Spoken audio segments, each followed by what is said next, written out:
به نام خدا، فرامرزی هستم با دروس امریکن انگلیش فایل سطح 4 یونیت 5 پارت A. در بخش اول این درس یاد میگیریم که چطور درباره موقعیت‌های اضطراری و عکس‌العمل‌های خودمون توی این موقعیت‌ها صحبت بکنیم و در این رابطه بخشی از کتاب The Survivors Club نوشته بن شروود رو میخونیم. تمرکز وکب هم بر کلمات مربوط به احساسات به عنوان مثال devastated, stunned و غیره هست. در قسمت تلفظ هم به استرس صفات 3 یا 4 سیلابی میپردازیم. در قسمت بالا گفته ای از جورج اورول رو داریم. جورج اورول رو اول معرفی بکنیم. جورج اورول نویسنده انگلیسی هست با اسم اصلی اریک آرثر بلیر، متولد 1903 انگلستان، نویسنده رمان‌های انتقادی معروف 1984 که همون 1984 هست و انیمال فارم که مزرعه حیوانات هست. مطمئنم که این رمان‌ها رو میشناسید، حتما انیمال فارم رو بخونید، پیشنهاد میکنم، کتاب خیلی خوبی هست. جورج اورول میگه to survive it is often necessary to fight and to fight you have to dirty yourself. خب برای زنده ماندن to survive، برای زنده ماندن گاهی وقتا نیاز به جنگیدن هست و برای جنگیدن باید آلوده شوید. to dirty yourself، dirty اینجا به عنوان فعل به کار رفته. خب بعد از این قسمت میریم به قسمت اول speaking and reading. Part 1 speaking and reading. Answer the questions with a partner. Give reasons for your answers. خب چند سوال در قسمت پایین داریم. این سوالات رو باید بتونید پاسخ بدید و اگر میتونید دلایلش رو هم بیارید. Number 1. How do you think you would react in a life or death emergency situation? خب شما فکر میکنید که چطور you would react، واکنش نشون میدادید در یک وضعیت اضطراری یا اورژانسی life or death که مرگ و زندگی هست. I would panic and become hysterical. من پنیک میشم، دچار پنیک یعنی دچار هراس و دستپاچگی میشم یا میشدم و become hysterical هم یعنی وقتی که نتونید خودتون رو کنترل کنید، دچار تشنج بشید، دچار تنش بشید، اضطراب بشید و نتونید سیستم عصبی خودتون رو تحت کنترل داشته باشید. B. I'd freeze and wouldn't be able to do anything. To freeze اینجا به معنای بی حرکت شدن، متوقف شدن هست و میخکوب شدن هست. and wouldn't be able to do anything و قادر به انجام هیچ چیزی هم نخواهم بود. or C. I would act coolly and calmly.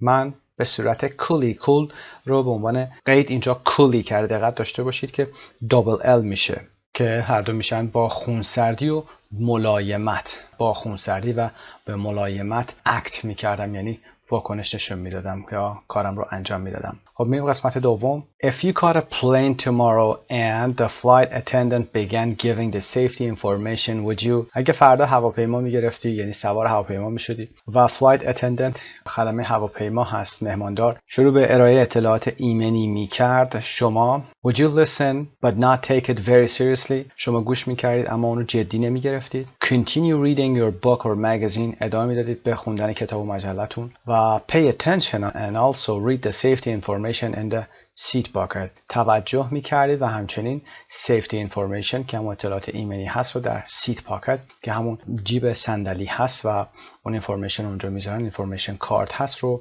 میخوندید. 3. What would you do if you were hiking alone in the mountains and you got completely lost without phone coverage? چه کار میکردید اگر داشتید هایکینگ میکردید؟ You were hiking که پیاده روی در جاهایی مثل کوهستان هست. Alone به تنهایی. In the mountains در کوهستان و به کلی گم میشدید بدون اینکه تحت پوشش تلفن همراه هم باشید. Without phone coverage. I would stay where I was and wait to be rescued. جایی که بودم متوقف می شدم و منتظر می شدم to be rescued که نجات پیدا کنم. I would keep walking and try to find my way to my destination. من به راهم ادامه می دادم و سعی می کردم که مقصدم رو پیدا بکنم.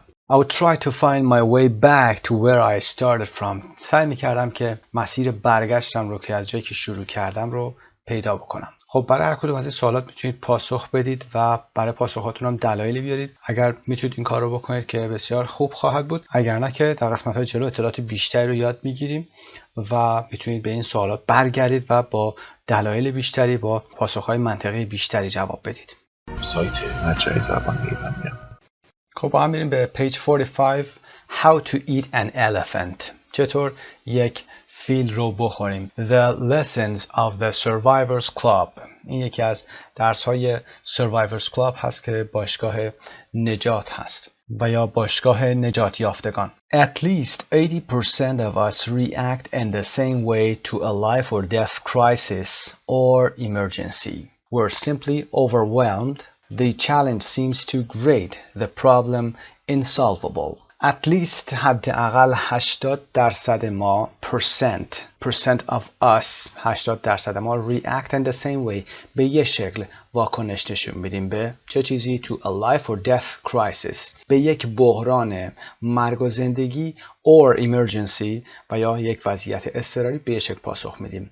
crisis تلفظ رو دقت داشته باشید. crisis جمع crisis به این شکل نوشته میشه CRISES یعنی شما دیگه این شکل رو نخواهید داشت. در انتها آی آخر رو باید به ای تبدیل بکنید و اون میشه crises. تلفظش میشه crises. crisis بحران یک اسم مفرد هست و crises جمعش میشه که گفتیم به جای آی آخر باید ای بذارید. خب we're simply overwhelmed تلفظش هست یعنی در هم شکستن، کوبیده شدن، سراسیمه شدن، گیج شدن یا گیج کردن هست. به سادگی گیج میشیم، به سادگی سراسیمه میشیم. The challenge رو میدونید چالش هست. seems too great این چالش خیلی بزرگ به نظر میرسه. The problem solvable قابل حل شدن، insolvable قابل حل نشدن. مشکل هم غیر قابل حل شدن به نظر میرسه. In Air Force Survival School, they try to teach you how to overcome this feeling. در مدرسه یا دانشگاه نجات نیروی هوایی به شما یاد میدن که چطور overcome this feeling. To overcome یعنی غلبه کردن، فائق شدن بر چیزی. Overcome this feeling که این احساس رو بهش غلبه کنید. One of the things they ask new cadets is how would you eat an elephant? And they make them memorize the right answer, which is you eat an elephant one bite at a time. یکی از سوالاتی که از new cadets میپرسن اینه. cadet بدون اس دانشجوی دانشکده افسری هست، حالا یا نیوی میتونه ایرفورس باشه یا پلیس باشه. cadets جمعش هست. تلفظ cadet. از دانشجوی افسری جدید میپرسن اینه که How would you eat an elephant? چطور یک فیل رو میتونی بخوری یا یک فیل رو چطور میشه خورد؟ و بهشون این رو یاد میدن که این پاسخ رو همیشه یاد بگیرن که این پاسخ هم این هست. یک فیل رو one bite at a time میخورید یعنی یه سره نمیشه خورد. هر بار باید یک گاز این رو بتونی بخورید. Survival means dealing with a huge life or death problem, one that you may not be able to solve quickly or all at once. Survival یا نجات یا بقا به این معنا هست.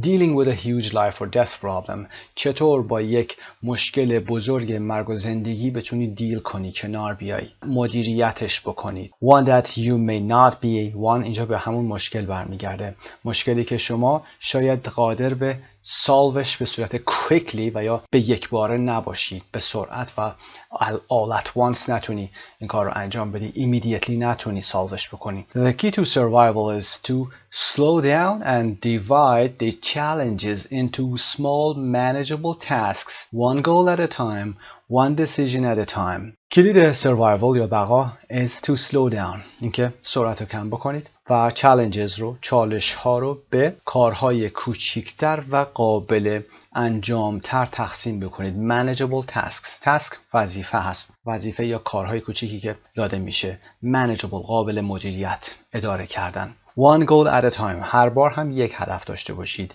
هر بار هم یک تصمیم داشته باشید. one decision at a time. When an avalanche buried the survivors of a plane crash in the Andes, the survivors whispered to each other, breathe again. وقتی که یک avalanche بهمن هست، ریزش حجم عظیمی از برف از کوهستان به سمت پایین هست.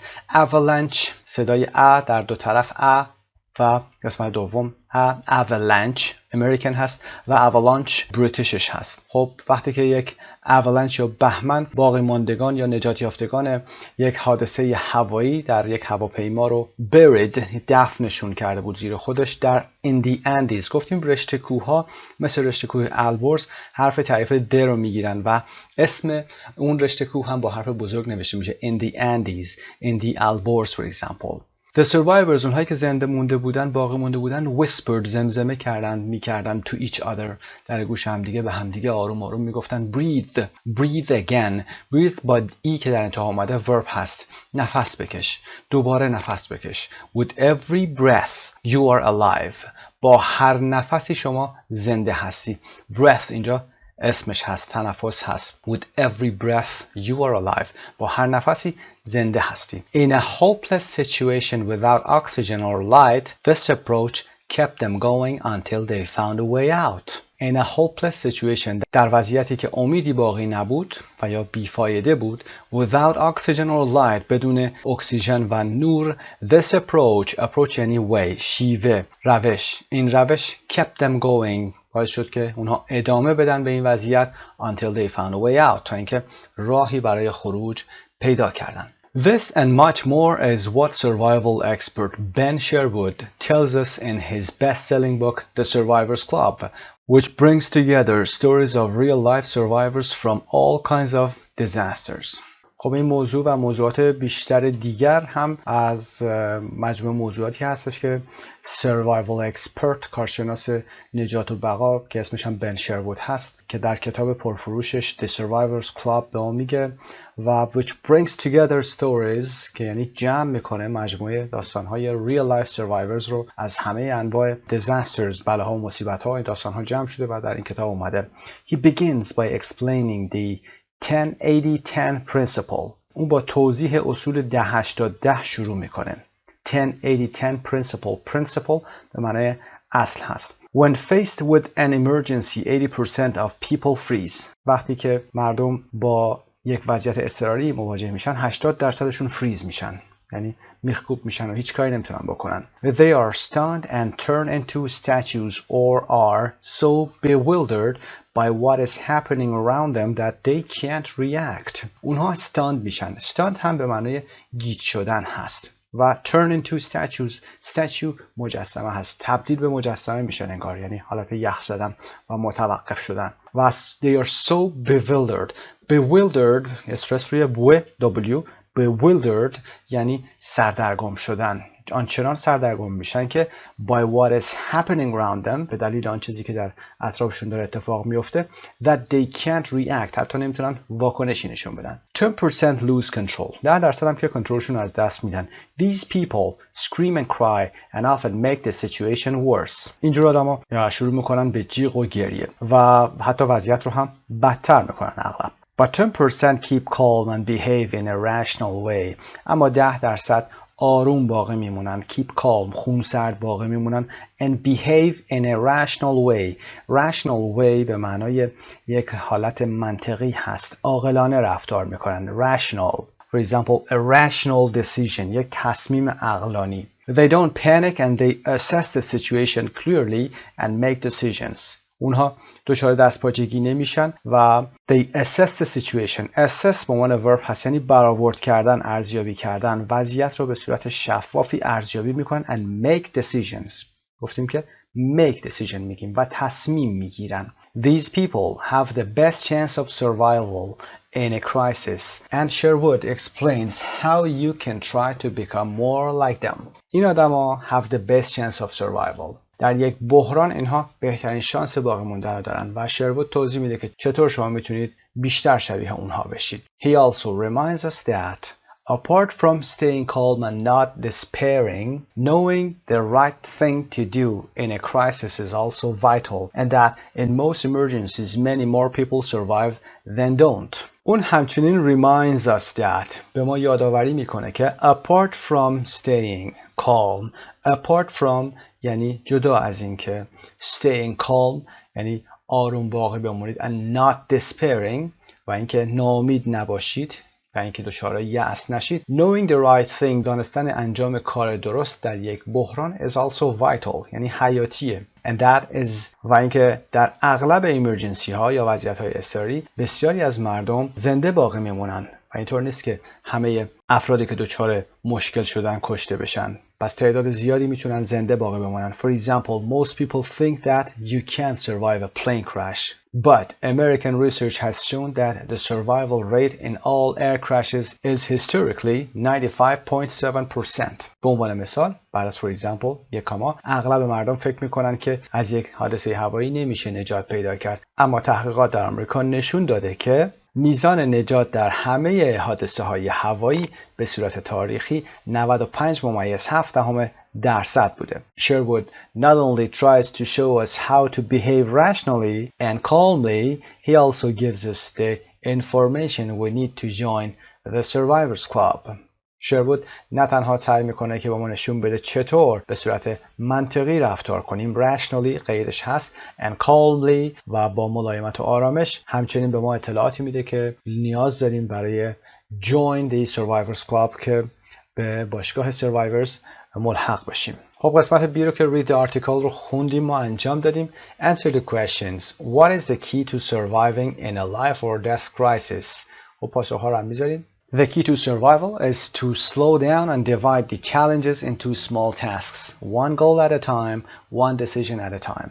حتما سعی کنید پاسخ‌ها رو خودتون بدید و بعد بیاید سراغ قسمت آموزشی، یعنی ویدیو رو پاز بفرمایید، ببینید چقدر از متن متوجه شدید، برید توی متن بگردید، پاسخ‌ها رو پیدا بکنید. این کمکتون خواهد کرد. What is the 10-80-10 principle؟ خب این اصل 10-80-10 10-80-10 چی هست؟ When faced with an emergency, 80% of people freeze, 10% lose control, and 10% keep calm. What is the other important factor aside from keeping calm؟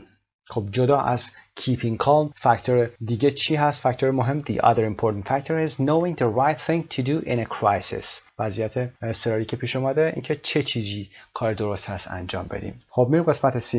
Look at the highlighted words and phrases and try to figure out their meaning. Then match them to 1 to 8. خب در قسمت 1 to 8 رو که میدونید چیکار باید بکنید. مثال اول رو آورده. 1 overwhelmed adjective unable to react because the emotion is too strong. وقتی که احساسات خیلی قوی باشه و قادر به انجام کاری نباشید overwhelmed میشید. overwhelmed یعنی سراسیمه میشید و نمیدونید چیکار بکنید. I was overwhelmed. خب پاسخ‌ها رو هم میذاریم. Number 2 is an adjective so shocked that you cannot think clearly or act. اینقدر شاک شده باشید، متحیر شده باشید یا سراسیمه و گیج شده باشید که نمیتونید به شفافیت تصمیم بگیرید و یا عمل بکنید که stunned هست.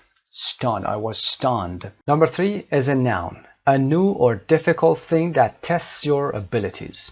یه چیز جدید و یا سختی که توانمندی شما رو یا توانایی شما رو مورد آزمون قرار میده. Challenge. Challenge is a noun که به فارسی چالش میگیم. Number 4 is an adjective. Very confused. Bewildered.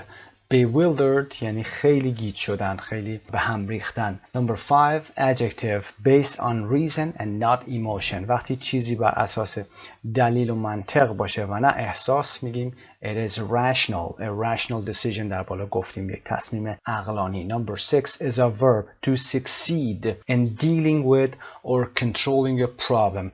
Succeed verb هست یعنی موفق شدن. Success گفتیم noun هست. Successful گفتیم adjective هست. To succeed in dealing with یعنی در کنترل چیزی یا مشکلی چیزی رو حل کردن. موفق شدن رو میگیم overcome. غلبه کردن. To overcome. Number 7, to not get excited or nervous, to not panic. وقتی که هیجان زده نشید و عصبی نشید و دچار دستپاچگی نشید. To not panic means keep calm. Keep calm. Number 8, pieces of work that are possible to deal with or control. Pieces of work. Work رو گفتیم که غیر قابل شمارشه، بنابراین باش piece رو میاریم. اصولا کلماتی که غیر قابل شمارش هستن میتونیم با اونها piece رو بیاریم. For example, piece of luggage. 2 pieces of luggage. Or for example, 2 pieces of advice. گفتیم advice قابل شمارش نیست. خب pieces of work that are possible. چند کاری که قابل deal with هست یا control هست، یعنی manage کردن و کنترلشون رو بتونید انجام بدید. manageable tasks هستن. pieces of work. خب در قسمت بعد بریم part D. Working groups of 3, communication, it's an emergency. A, page 106, B, page 110, C, page 112. Read about what to do in 3 different emergency situations, then take turns to say what you should and what you shouldn't do. خب این قسمت رو میریم با هم کمیونیکیشن یه نگاهی میندازیم و یه کمکی میکنیم و شما باید خودتون به تنهایی از عهده ادامه کار بر بیایید. میریم قسمت کمیونیکیشن پیج 106. Page 106. What to do if there is an emergency on a plane.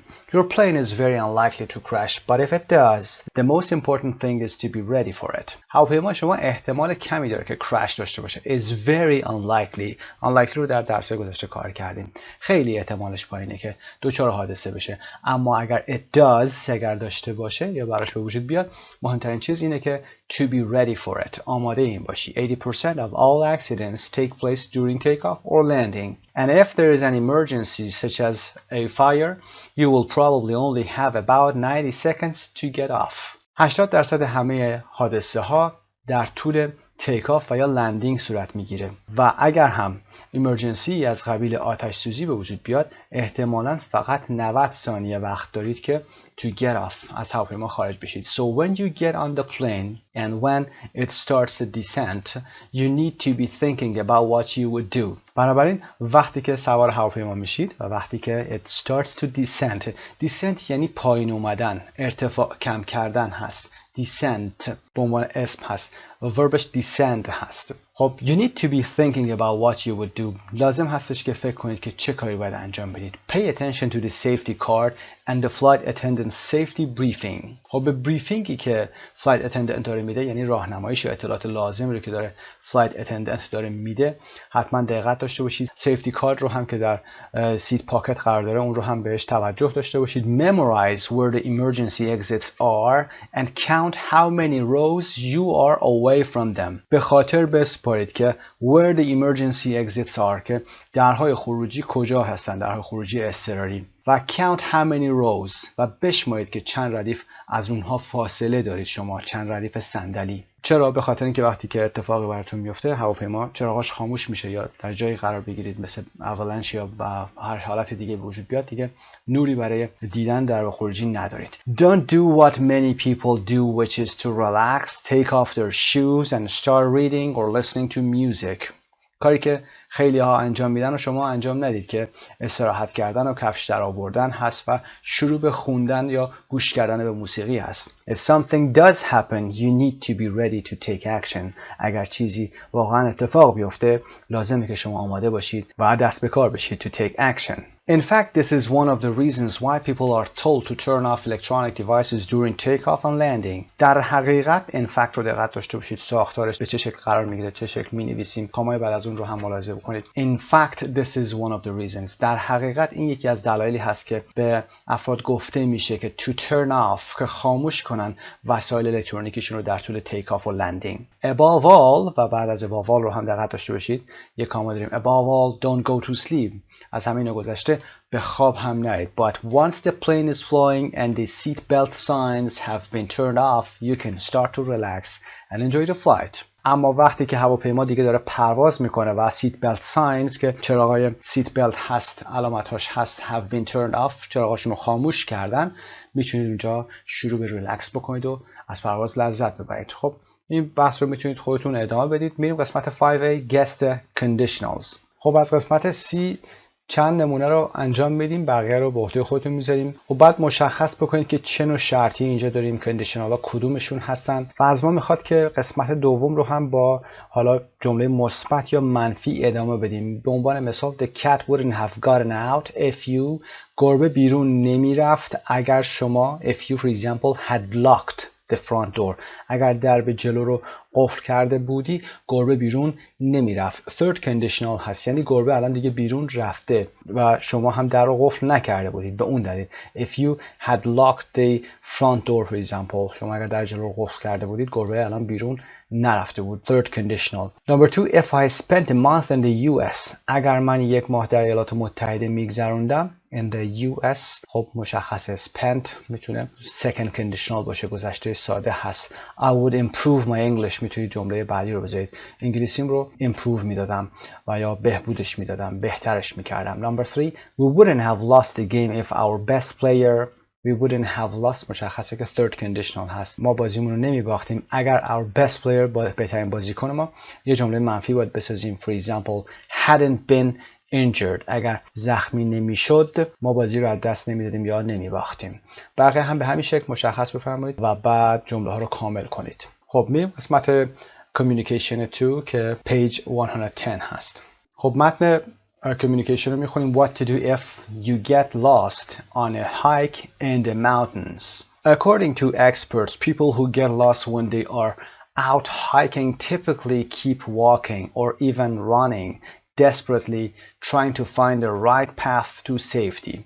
به گفته کارشناسان کسانی که get lost گم میشن وقتی که out hiking در کوهستان هستن و دارن hiking میکنن typically keep walking عموما ادامه میدن به راه رفتنشون or even running یا حتی به دویدنشون desperately که به صورت مأیوسانه هست و مستعسل گونه هست trying to find the right path to safety و تلاش میکنن که مسیر درست رو برای امنیت پیدا بکنن یا جایی که باید برسن رو پیدا بکنن. This, however, is absolutely the wrong thing to do.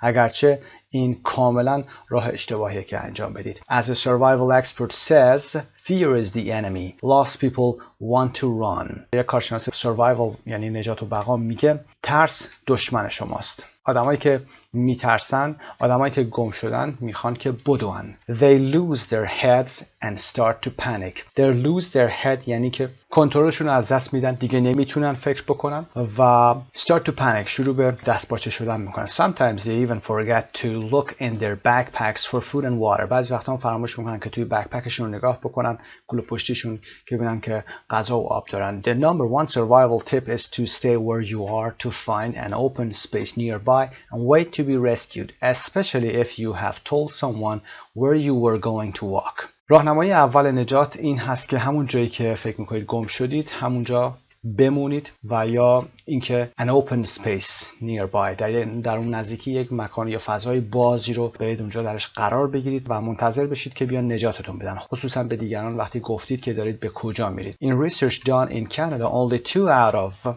800 lost people actually did this. در تحقیقی که در کانادا انجام شده فقط 2 نفر از 800 نفری که گم شدن در واقع این کار رو انجام دادن. If the others had stayed in one place, they would have been found much sooner. ساختار شرطی رو هم ببینید، ساختار شرطی نوع سوم هست. اگر اونهای دیگه یعنی اون 798 نفر دیگه هم توی یک مکان باقی میموندن they would have been found much sooner.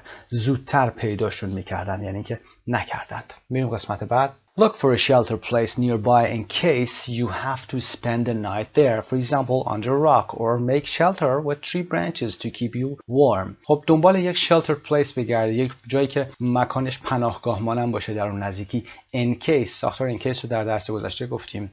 In case you have to spend the night. اگر قراره که شب رو اونجا بمونید، به عنوان مثال زیر یک صخره و یا یک شلتری رو بسازید با شاخه های درختان تا اینکه خودتون رو گرم نگه دارید. But make sure you stay in the open during the day so that you can be seen by a helicopter. اما اطمینان حاصل کنید که در طول روز در فضای باز قرار میگیرید تا اینکه توسط یک هلیکوپتر دیده بشید. Make a fire to attract attention. آتش درست کنید تا جلب توجه کنید. If you don't have matches, tie a piece of bright clothing to a stick and leave it in a visible place. اگر کبریت ندارید، یک تکه پارچه رنگی یا لباس رنگی روشن رو به یک تکه چوب ببندید و اون رو در جایی که قابل دیدن باشه قرار بدید یا رها کنید. خب این داستان‌های ساده‌ای هستن، متن‌های ساده‌ای هستن. فقط جهت کمک یک ترجمه ساده و گذرایی از اینها داشتیم، اما کاری که باید بکنید این هستش که این متن رو بخونید، حتما برای دوستانتون تعریف بکنید یا برای خودتون با صدای بلند تعریف کنید چه کار باید انجام بدید این ایمرجنسی، و یا اینکه بیاید سامرایزش بکنید، خلاصه سازی کنید و روی کاغذتون اینها رو بنویسید. عبارات خیلی مهم رو از توی اونها در بیارید. For example, make sure you stay in the open. make sure اصطلاحات خیلی خوبی در این متن ها وجود داره. خب میریم ادامه. What to do? Somebody breaks into your house. To break into your house یعنی کسی به زور وارد خونتون بشه، از پنجره، از کانال کولر یا در رو حالا بخواد به شکلی به صورت سرقت وارد بشه. Imagine that you wake up in the middle of the night because you can hear somebody moving around in the kitchen. What should you do? تصور کنید که شما در نیمه‌های شب بیدار میشید به خاطر اینکه میشنوید یک کسی توی آشپزخونه‌تون داره حرکت میکنه. چه کار باید بکنید؟ Even if you are brave, it is usually a mistake to go and confront the intruder. حتی اگر شما شجاع هستید معمولا اشتباه هست که برید and confront یعنی مواجه بشید، رو در رو بشید. The intruder کسی هست که وارد خونتون شده، یعنی trespasser هست، از در خونه شما رد شده، به صورت غیرقانونی وارد شده. intruder. You could find yourself face to face with somebody who may have a weapon and who is likely to react violently. با کسی که ممکنه که سلاحی داشته باشه و احتمال اینکه بخواد react violently یعنی با خشونت واکنش نشون بده مواجه بشید. The most important thing is to have a plan to follow. مهمترین برنامه‌تون این میتونه باشه یا مهمترین کاری که میتونید انجام بدید اینه. Have a plan to follow. یه برنامه داشته باشید و همین برنامه رو دنبال کنید. Lock yourself and your family in a safe place, for example your bedroom or bathroom. خودتون و خانواده‌تون رو توی یک مکان امنی لاک کنید، یعنی درش رو قفل بکنید. به عنوان مثال your bedroom or bathroom.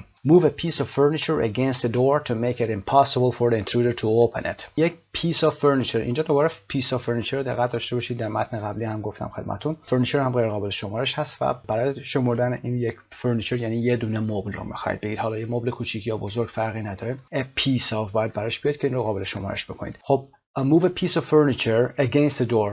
خب یه دونه مبل رو پشت در قرار بدید تا برای اینترودر سخت باشه که بخواد اون در رو باز بکنه. Next, call the police. سپس به پلیس زنگ بزنید. You should always have a fully charged phone close at hand at night with the emergency number programmed in and wait for help to arrive. خب همیشه باید یک تلفن کاملا شارژ شده رو در دسترس داشته باشید close at hand در هنگام شب with the emergency number programmed in با شماره emergency هم توش پروگرام شده باشه، حالا پاسگاه نزدیکتون یا حالا 110 ما داریم یا 911 آماده باشه، با یک فشار بتونید زنگ بزنید and wait for help to arrive و منتظر کمک بشید که برسه. خب این قسمت رو هم انجام دادیم. مثل قسمت قبل حتما این موضوع رو هم بتونید برای خودتون خلاصه سازی کنید و دوباره ریسایتش کنید، بیان کنید، بگید با صدای بلند، خلاصه سازی کنید و بنویسید حتما. خب برمیگردیم به درس. Part E. Now look back at the questions in A. Did you choose the right answers? خب پاسخ‌ها رو هم میذاریم. برای قسمت A بوده. میتونید پاسخ‌ها رو برگردید در کتابتون چک بفرمایید. سایت مجموعه زبان ایرانی. Part 2. Vocabulary Feelings. A. Look at 4 adjectives in 1C. به قسمت 1C 4 صفت وجود داره، نگاه کنید. Which 3 adjectives describe how people are feeling که صفت‌های overwhelmed بوده، stunned بوده و bewildered صفت‌های جدیدی هست، مخصوصاً bewildered که توی این سطح فکر می‌کنم نداشتیم، تقریباً به معنای سراسیمه شدن و گیج شدن هست. و ما با این قسمت میریم به page 157 Vocabulary Bank Feelings. Vocabulary Bank Feelings. Number 1 Adjectives. A. Match the feelings and the situations. خب یه سری feelingsی در اینجا اومده، 10 جمله هست و در قسمت‌های پایین هم ما جمله‌هایی داریم که اینا باید با هم دیگه مچ بشن. فیلینگ ها اون صفت‌های مهم ما هستن که در پرونانسیشن هم کار خواهیم کرد، توضیح هم میدیم. Number 1 با J مچ میشه. I'm very offended. offend. حتما این کلماتی که فونتیکشون اومده، فونتیک ها رو یاد بگیرید همینجا چطور استفاده بکنیم. دوستانی که تماس میگیرن و میگن ما چطور میتونیم فونتیک رو یاد بگیریم، برای دیکشنری چطور استفاده بکنیم، همینجا به صورت تدریجی و با صفت‌های مختلف و مثال‌های مختلف کار میکنید و یاد میگیرید، نیاز به کار خاصی هم نداره. خب I'm very offended. صدای شو offended صدای شو هست، صدای شو استرس نداره. صدای فن دد اینجا استرس میبینید که روی ف هست و زیرش هم اندرلاین کرده. offended به معنی دلخور شدن هست. من خیلی دلخور شدم که با قسمت J مچ میشه و میگه a friend doesn't invite you to his wedding. یکی از دوستان شما رو به wedding خودش دعوت نمیکنه. so I'm very offended. خیلی دلخور شدم. Number 2 I feel a little homesick. homesick دو کلمه هست که صفت مرکبش رو ساخته. homesick یعنی کسی که دلش برای خونه یا وطنش تنگ شده باشه.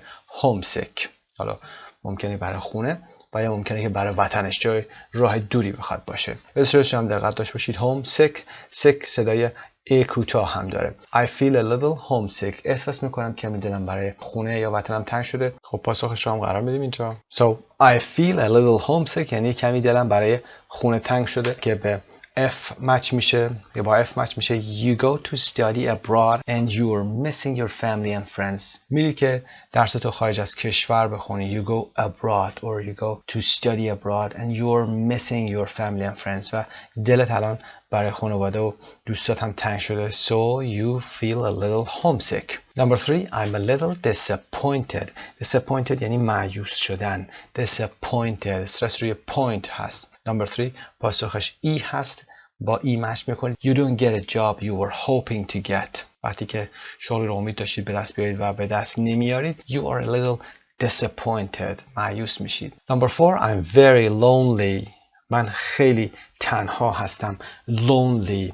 پاسخ 4 با G مچ میشه. You move to a new town and don't have any friends. به یه شهر جدیدی منتقل میشی و دوستی نداری، کسی رو نداری. So you feel lonely or you are very lonely. خیلی تنها هستی. تلفظش رو دقت داشته باشید. یه نکته هم بگیم برای lonely و alone تفاوتشون چی هست. alone هم به معنای تنها هست. lonely هم به معنای تنها هست. هر دو تا هم ادجکتیو هستن. ولی این رو بدونید که alone قبل از اسم قرار نمیگیره. نمیتونید بگید an alone man. به این شکل نمیتونید بگید. و lonely رو میتونید بگید. For example, a lonely old man. یک پیرمرد تنها میتونید بگید. و نکته دیگه این که lonely رو به معنای بدون هیچ کس استفاده نمی کنید. مثلا میگید I can do it alone. من میتونم اینو به تنهایی انجام بدم. Or I can manage it alone. من میتونم اینو مدیریت کنم، خودم انجام بدم. پس بدون هیچ کس را هیچ وقت از lonely استفاده نکنید.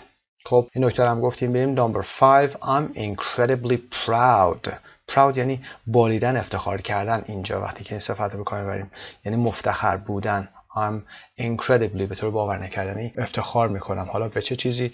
Number 5 I هست که میگه someone in your family wins an important prize. یکی تو خانواده‌تون یه جایزه خیلی مهمی رو میبره. و number 6 I'm really nervous. خیلی عصبی هستم. Number 6 پاسخش H هست. چک میکنید. You're going to talk in public for the first time. اولین بار که میخواید توی یه جمع بزرگی صحبت بکنید. You are nervous. You are really nervous. استرس هم دقیقا داشتید روی نر هست و هر دو هم که میبینید که حالت شایی دارن. nervous نمیخونیم رو nervous. I'm very grateful. grateful خیلی سپاسگزارم، شکرگزار هستم. پاسخ 7 ما هست C. چک میکنیم. A stranger gives you a lot of help with a problem. وقتی که غریبه به شما خیلی کمک میکنه. You are very grateful. خیلی سپاسگزار میشید. I'm shocked. Number 8 هست. I'm shocked. من متعجب شدم. مثلا نمیدونم چی کار بکنم از تعجب. Number 8 پاسخش A هست که میگه You discovered that you have a brother you had never known about. متوجه میشید که یه برادری دارید که هیچ وقت در موردش نمیدونستید. shocked تلفظش هم دقت داشته باشید. این علامتش انتگرال گفتیم صدای ش میده. صدای شا shocked بعد از که ما ایدی رو ت میخونیم. و number 9 I'm so relieved. relieved تلفظ دقت داشته باشید. ای کوتاه در اول و ای دوم ای کشیده است. relieved استرس رو هم میگیره. من خیلی آروم شدم، یعنی رها شدم، تسکین پیدا کردم. حالا نمبر 9 رو چک میکنیم. پاسخش دی هست که you are abroad and you think someone has stolen your passport but then you find it. خب در خارج از کشور و فکر میکنید یکی پاسپورتتون رو دزدیده، بعد متوجه میشید که نه، اونو پیدا میکنید. So you are relieved. relieved به معنی تسکین یافتن و رها شدن هست. مثلا وقتی که سردرد دارید میگید Acetaminophen relieved me of my headache. یک قرص acetaminophen سردرد من رو تسکین داد. I feel relieved. و number 10 I feel a little guilty. guilty این یو رو تلفظ نکنید. silent letter هست. guilty ای کشیده در انتها داریم، استرس در اول.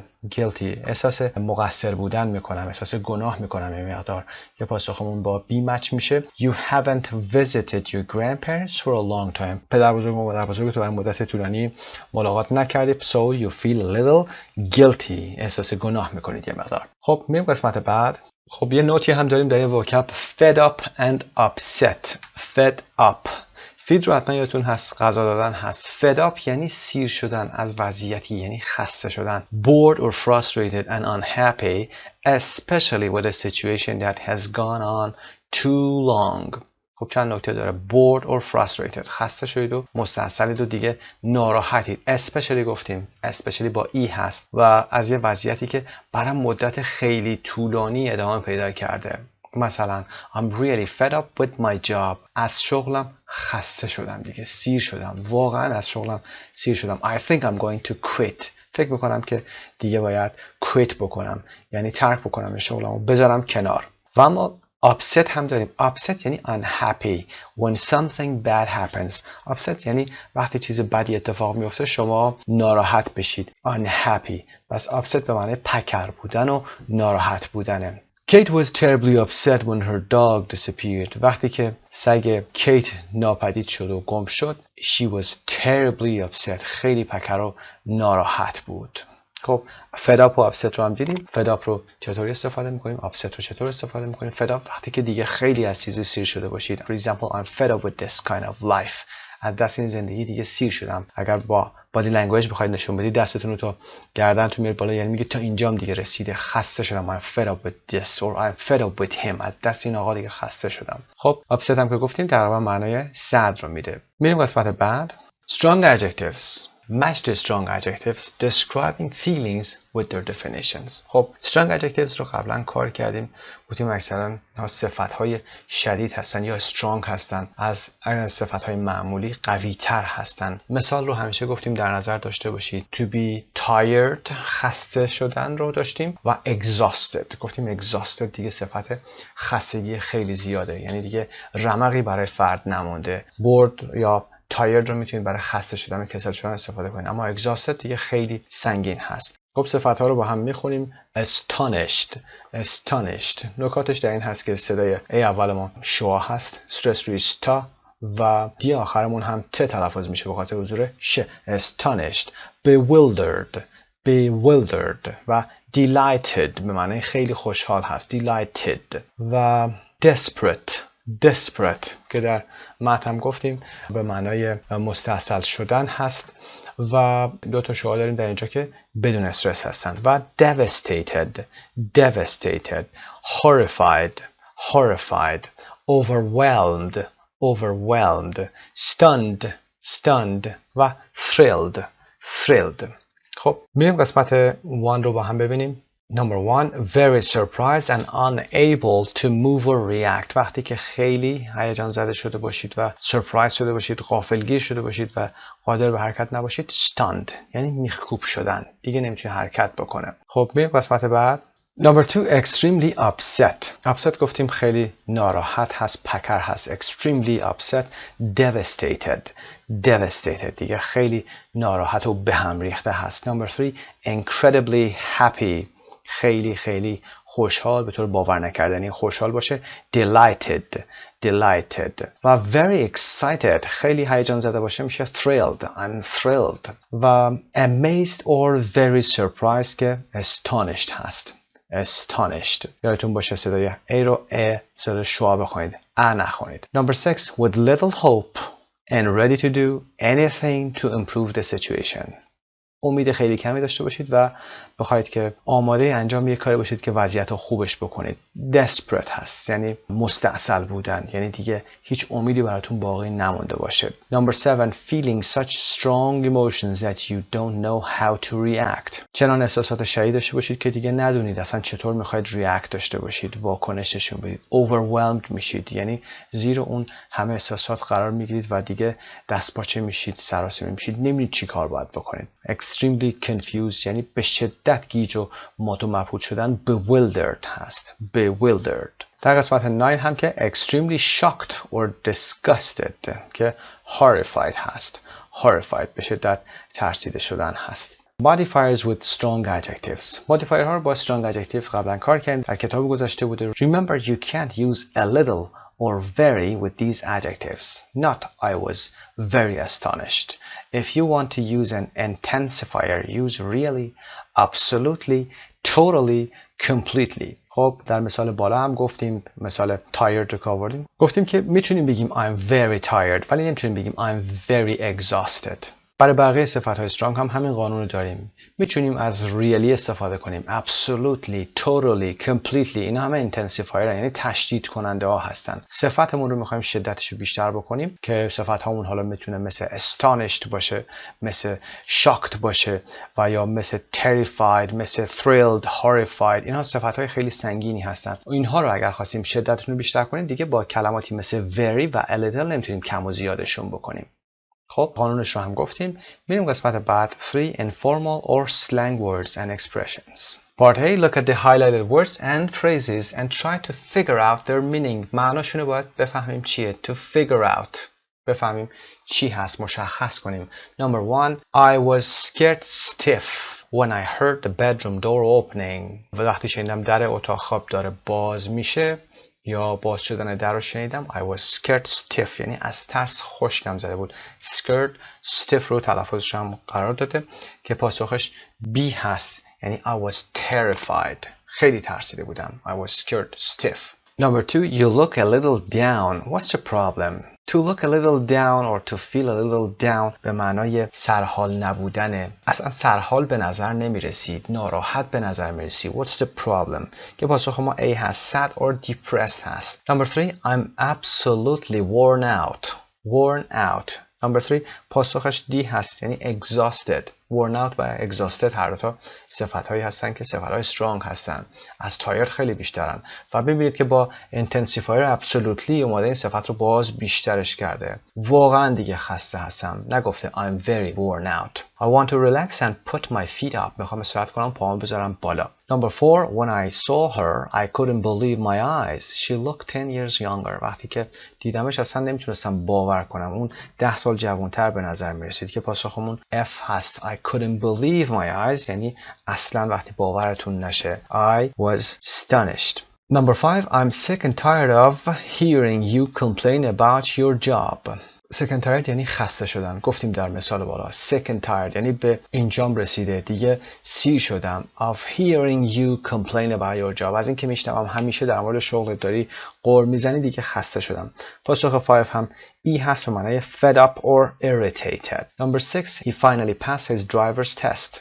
خلاصه یا در نهایت اون امتحان رانندگیشو پاس کرده. He's jumping for joy. To jump for joy یعنی از خوشحالی ورجه ورجه کردن هست که پاسخ هم C هست. extremely happy هست. به شدت شاد و خوشحال بودنه. خب match the phrases to the feelings رو هم انجام دادیم. listen and check دارید. این کار رو حتما انجام بدید. برمیگردیم به page 45. Part 3, pronunciation. Word stress in 3 or 4 syllable adjectives. Read the dialogues and underline the stressed syllable in the bold adjectives. خب برای pronunciation در این قسمت ما میخوایم صحبت بکنیم در مورد صفت‌هایی که 3 یا 4 سیلابی هستن و بگیم استرس در این کلمات یا در این صفت‌ها بگیم بهتره کجا قرار میگیره. قانون مشخصی برای تلفظ صفت‌های چند سیلابی وجود نداره، اما بهتر اینو بدونین که پیشوندها و پسوندها مثل disappointed، this که در اینجا میبینید حالت پیشوندی داره، اینها استرس نمیگیرن. suffix ها پسوند ها هستن، اونها استرس نمیگیرن و خود کلمه اصلیه هست که استرس رو باید در اون بگردیم. و یه نکته مهم دیگه هم شوای بدون استرس هست. شوا که گفتیم مثل کلمه about صدای شوا داره، ای برعکسی که در فونتیک میبینیم. اغلب در کلمات چند سیلابی قبل یا بعد از سیلابی که استرس گرفته شوای بدون استرس رو داریم که گاهی میتونه این حالت دوباره هم تکرار بشه، مثل خود کلمه desperate که مثال اولمون هست. desperate استرس گرفته و دو تا صدا پشت هم داریم اینجا پرت، هر دو اینها شوا هستن. شوا استرس نمیگیرن. اینجا میبینیم که desperate داریم استرس روی دس و پرت دو تا شوای بدون استرس هست. خب میریم سراغ خوندن متن. Number 1, Hi Sue, what's the matter? I was just robbed. Please come quickly. به من دستبرد زده شده، لطفاً سریع بیا. I'm desperate. desperate استرس روی des هست. Number 2 you weren't offended by what I said were you? offended رو گفتیم به معنی دلخورد شدن. offended از اون چیزی که گفتم شما که دلخورد نشدید. Yes, actually I was. Number 3 what did you think of the movie? To be honest, I was a little disappointed قسمت point. Number 4 what don't you understand in the report? توی این گزارش چی رو متوجه نمیشید؟ I'm just completely bewildered by so many facts and figures. Bewildered یعنی دیگه مات و مبهوت شده هستم، مثلا گیج شدم، نمیدونم چیکار بکنم با این همه اعداد و ارقامی که اومده توی این ریپورت شما. Number 5 were you surprised to hear that the boss is leaving? boss رئیس هست اینجا، دوستانی که به فایل صوتی گوش میکنن. I was astonished. I really wasn't expecting it. I was astonished قسمت تا astonished و دقت داشته باشید این دی آخر هم ت تلفظ میشه به خاطر وجود ش. astonished. 6 so can you come to dinner next week? Yes, would be delighted to. delighted قسمت light و صدای ایدی انتها هم it خونده میشه. در کتاب قبلی گفتیم اینجا صدای it داریم. delighted. Number 7 how did your parents react when you told them you and Suzanne had separated? They were devastated. قسمت devastated. 8 how did you feel when you heard the news? I was absolutely horrified.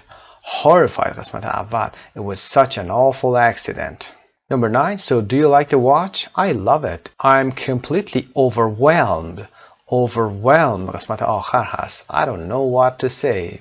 کلاً گیج شدم نمیدونم چی بگم. اما part B 3.5 listen and check, practice the conversations, copying the intonation and stressing the right syllable in the adjectives. این کار رو حتما انجام بدید. به فایل صوتی هم گوش کنید و سعی کنید که این تکرار داشته باشید. و اما part C choose 2 adjectives from A and tell your partner about a time or situation when you felt like that. خب یکی از این صفات‌هایی که جدید یاد گرفتیم چند سیلابی هست رو بگیرید و برای دوستتون تعریف کنید. سعی کنید تعداد بیشتری از این صفات‌ها رو کار بکنید در مثال‌های انگلیسی حتما بیاریدشون. خب به این ترتیب این قسمت از یونت 5 پارت A به پایان میرسه. موفق باشید. به نام خدا. یونت 5 A Part 2 page 46 Reading and Listening. این بخش از درس بر پایه یک داستان واقعی در مورد 3 گردشگر جوان و راهنماشون هست که در جنگل‌های آمازون گم میشن و این موضوع بعداً تبدیل به یک فیلم مستند در شبکه دیسکاوری تیوی میشه. داستان به صورت ریدینگ و listening هست. در قسمت بعدی در گرامر به شرطی‌های غیر واقعی نوع دوم و سوم میپردازیم و در انتها هم که رایتینگ داریم بر نوشتن یک مقاله. خب این قسمت 4 reading and listening. Answer the questions in pairs. Number 1 imagine you were going to go backpacking in the Amazon forest. What do you think would be the main problems you would need to overcome? For example, the heat, insects, the food, etc. خب سوالو که متوجه شدید میتونید به این سوال پاسخ بدید اما نکته هاش رو بگیم. بکپکینگ که میدونید وقتی با کوله پشتی به سفر میرید بکپکینگ میکنید، فردش بکپکر میشه. و دی امازون فارست یادتون باشه امازون رو با ای بزرگ بنویسیم. حرف تعریف در رو لازم داره. دی امازون رین فارست جنگل پرباران آمازون هست. و overcome رو در درس قبل گفتیم فائق اومدن، غلبه کردن هست. هیت حرارت، insects که حشرات هستن و غیره. میتونید به این سوال پاسخ بدید. Number 2 what would you be most afraid of? از چی بیشتر میترسیدید؟ اگر به دی امازون فارست میرفتید میتونید پاسخ بدید. میریم قسمت B. Read the beginning of a true survival story and then answer the questions below. خب یه داستانی هست که true survival story هست و سوالات زیر رو باید پاسخ بدیم. اول میریم متن رو میخونیم و برمیگردیم به سوالات 1 to 5. Lost in the jungle. 4 young men went into the jungle on the adventure of a lifetime. Only 2 of them would come out alive. خب نکته که در این متن وجود داره شاید a lifetime باشه. Adventure of a lifetime. lifetime رو بریم ببینیم. خب lifetime رو در 3 قسمت داریم. The period of time during which someone is alive or something exists که lifespan هست در طول زندگی. Number 2 the chance or experience etc. of a lifetime. the best opportunity, experience, etc. that you will ever have که پاسخ ما هست، یعنی معنای نزدیک به کلمه‌ای که داریم هست. شانس و موقعیت و یا تجربه‌ای که در طول زندگی شما ممکنه که داشته باشید، یعنی بهترین حالتش، بهترین فرصت یا بهترین تجربه هست که اون هم بهترین ادونچر یا ماجرای در طول زندگی این افراد بوده. It was the holiday of a lifetime، یعنی بهترین تعطیلات زندگی بوده. تو برمیگردیم به متن. در ادامه only two of them would come out alive. فقط 2 تا از اونها زنده برمیگردن. The Amazon rainforest is roughly the size of Europe or Australia. It is the home of more than half the plant and animal species known to man, many of which are lethal. خب The Amazon rainforest رو توضیحی دادیم. Is roughly یعنی تقریبا سایز اروپا یا استرالیا هست. اندازه خیلی بزرگی هست. استرالیا و یوروپ، چندین کشور رو یوروپ کاور میکنه. رین فارست در آمریکای جنوبی هست. Amazon rainforest. It is the home of more than half the plant and animal species. Species یعنی گونه یا گونه ها. مفرد و جمعش هم به همین شکل نوشته میشه. خب این مکان زندگی نصف گیاهان plant and animal species و گونه های گیاهی که انسان میشناسه هست. Many of which are lethal که بسیاری از اونها هم مهلک هستند یا مرگاور هستند. In 1981, 3 friends went backpacking in a remote area of Bolivia. Yossi Ginsberg, 22, and his 2 friends, Kevin Wallace, 29, and Marcus Stamm, 29. They hired an experienced guide, an Austrian named Karl, who promised that he could take them deep into the rainforest to an undiscovered Indian village. در سال 1981 3 دوست میرن بکپکینگ در یک منطقه دور افتاده a remote area of Bolivia در کشور بولیوی که اسامیشون رو میگه، سنشون رو میگه و اونها they hired، اونها فردی رو استخدام میکنن که an experienced guide بوده، راهنمای مجربی بوده. an Austrian از کشور اتریش در اروپا. Austrian named Karl who promised و دوباره ضمیر موصولی میبینیم که بهشون قول داد که اونها رو به عمق رین فارست میبره to an undiscovered جایی که کشف نشده Indian village یک روستای ایندین هست که سرخپوستا اونجا هستن. Then they would raft nearly 125 miles back down river. بعد از اون هم اونها رفت میکردن. رفت رو بریم با هم ببینیم. They would raft. رافت و یا رفت هست، رافت بریتیش هست، رفت تلفظ امریکنش هست. A flat floating structure usually made of pieces of wood tied together used as a boat. خب این رفت معنای قدیمی رفت هست، یعنی کلک یا سیستمی که استفاده میکردن با به هم بستن یه سری چوب ها یا کرجی همچین شکلی که چوب ها رو به هم میبستن. Made of pieces of wood tied together used as a boat. اما raft به معنای جدیدش a small flat rubber boat filled with air has used for example if a boat sinks. و قایق‌های بادی هستن که flat rubber لاستیکی هستن و filled with air با هوا هم پر شدن و زمانی که کشتی غرق میشه معمولا از اون استفاده میکنن، اما به عنوان قایق تفریحی هم استفاده میشه. برای رودخانه‌های پر آب و خروشان استفاده میشه. کسی که این کار رو انجام میده رافتر هست و رافتینگ هم اسم کارش هست. The activity of traveling on a raft especially as a sport. به کاربرد especially همینجا دقت کنید با حرف ای آمده. For example white water rafting به همون قایق سواری در آبهای خروشان هست. white water آب به خاطر کف‌هایی که وجود داره white میشه. خب برمیگردیم به متن درس. خب اونها دوباره 125 مایل رو تقریبا باید برمیگشتن down river یعنی در مسیر جریان رودخانه. down river یعنی در مسیری که به سمت دریا حالا یا به دریاچه که میریزه در مسیر جریان حرکت کردن. اگر به سمت بالای رودخانه حرکت بکنید up river هست، یعنی به سمت سورسش که بخواید برید up river میرفتن.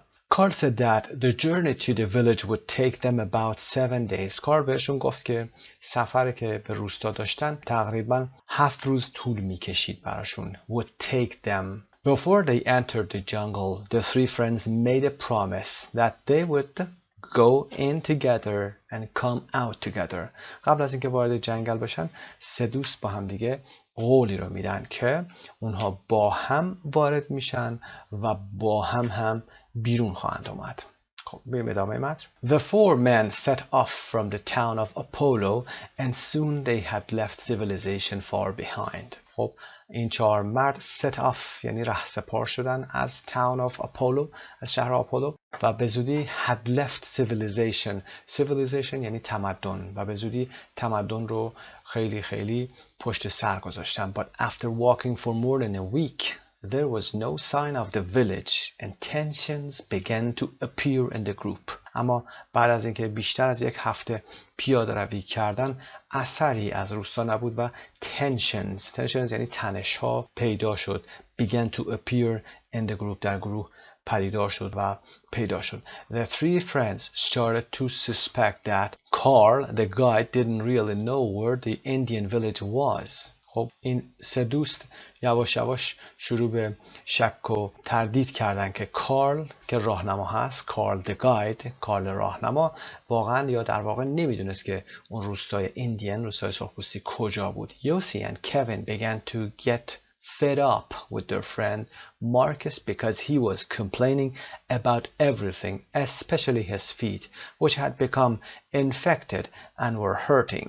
یوسی و کوین شروع کردن به خسته شدن to get fed up در درس گذشته کار کردن with their friend از دست دوستشون مارکوس، به خاطر اینکه اون در مورد همه چیز کمپلین میکرد. He was complaining especially his feet، خصوصا در مورد پاهاش. which had become infected که دوباره از اینجا داره از ساختار past perfect استفاده میکنه. infect شده بود یعنی که دچار عفونت شده بود و were hurting و درد هم داشتن پاهاش، چون feet بوده از فعل were استفاده کرده. Eventually they decided to abandon the search for the village and just to hike back to Apollo instead of rafting the way they had come.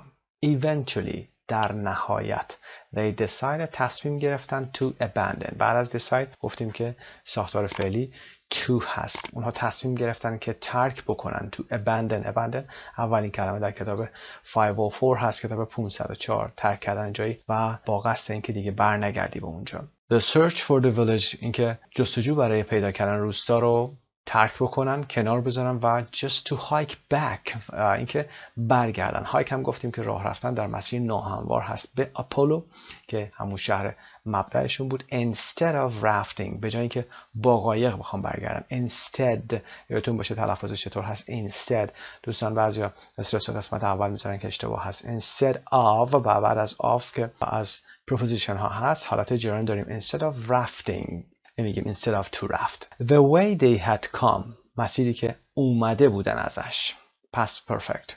But Kevin was furious because he thought that it was Marcus's fault that they had to cut short their adventure. اما کوین خیلی عصبانی بود. was furious خیلی عصبانی بودن رو میگیم furious به خاطر اینکه فکر میکرد که این تقصیر مارکوس بوده که they had to مجبور شده بودن در گذشته past perfect هست had to cut short یعنی کوتاه بکنن مسیرشون رو. their adventure این ماجراشون رو یا این سفر پرماجراشون رو بخوان کوتاه بکنن. so he decided that he would raft down the river and he persuaded Yossi to join him but he didn't want Marcus to come with them. بنابراین اون تصمیم گرفت که he would raft down the river که اون مسیر رودخانه رو به سمت پایین با رفت بیاد یعنی با قایق آبادی بیاد و یوسی رو هم مجبور کرد، اصرار کرد بهش که بهش ملحق باشه، اما نمیخواست که مارکوس با اونها بیاد. Marcus and Carl decided to go back to Apollo on foot. مارکوس و کارل تصمیم گرفتن که پیاده به آپولو برگردن. on foot to go on foot or to go back on foot یعنی پیاده رفتن. The three friends agreed to meet in a hotel in the capital La Paz in a week. سه دوست با همدیگه موافقت کردن که همدیگه رو در لاپاز پایتخت ظرف یک هفته در یک هتل همدیگه رو ببینن. Early the next morning, the two pairs of travelers said goodbye and set off on their different journeys. صبح روز بعد the next morning روز بعد دو جفت مسافران the two pairs چون دو تا جفت میشن خداحافظی کردن و رهسپار سفرهای متفاوتشون شدن چون دو مسیر مختلف رو گرفته بودن. travelers رو میبینیم اینجا که امریکن نوشته شده، اگر بریتیش باشه double L میشه. traveling double L هست. traveling بریتیش هم double L هست اما traveling امریکن یه L میگیره. خب این متن رو خوندیم، برمیگردیم به سوالات. خب در قسمت B سوالات رو میخونم خدمتتون، اگر توضیح نیاز داشته باشم میدم، بعد پاسخ‌ها رو بسیار تصویری میذاریم، میتونید خودتون چک بفرمایید، اما قبلش حتما پاسخ‌ها رو خودتون بدید و بعد چک بکنید با تصویر. Number 1. What was the three friends original plan? How did this change? خب برنامه اصلی سه دوست چی بوده و چطور تغییر کرد؟ Friends اینجا جمع هست و بعدش علامت مالکیت رو داریم، آپوستروف رو. Number 2. What caused tensions between A. the three men and the guide, B. Kevin and Marcus? چه چیزی باعث تنش‌های بین این دو گروه شده؟ Number 3. Why did they finally separate? چرا در نهایت اونها جدا شدن؟ Separate رو دقت داشته باشید، به عنوان فعل هست. چرا اونها در نهایت separate شدن، جدا شدن؟ و همین کلمه رو separate گفتیم به صورت صفت استفاده میکنیم. For example, separate bedrooms, separate bags, کیف‌های جدا. Separate pockets, جیب‌های جدا. و number 4. Which pair would you have chosen to go with? حالت شرطی داره، شما کدوم یکی از این زوج‌ها یا گروه‌هایی که درست شده بود رو انتخاب می‌کردید و باهاش می‌رفتید؟ Which pair would you have chosen? انتخاب می‌کردید. شرطی در گذشته هست و امکانش وجود نداره، شرطی خیالی هست. Why؟ چرا؟ پاسخ باید میدادید. How would you have felt if you had been in Marcus's situation? این هم شرطی نوع سوم هست. اگر شرطی رو در اول بیارید، if you had been in Marcus's situation، اگر شما جای مارکس بودید یا توی وضعیت مارکس بودید، how would you have felt؟ شما چه احساسی داشتید یا احساسی پیدا می کردید؟ که ساختار شرطی نوع سوم. به همین صورت هم جواب بدید. پاسخ‌ها رو منم براتون قرار میدیم که بتونید چک بفرمایید، اما حتما سعی کنید خودتون از روی متن پاسخ‌ها رو در بیارید. خب سه سوال رو هم که میبینید پاسخاش رو در اینجا، دو سوال آخر رو هم که باید خودتون پاسخ بدید چون شرایط مربوط به خودتون میشه. سایت مجموعه زبان ایرانی. اما part C, you are going to listen to part of a documentary and find out what happened to the four men. After each part, answer the questions with a partner. 3.6. Number 1. What happened to Kevin and Yossi on the raft? What piece of luck did Yossi have? خب گوش میکنیم به فایل صوتی. 3.6.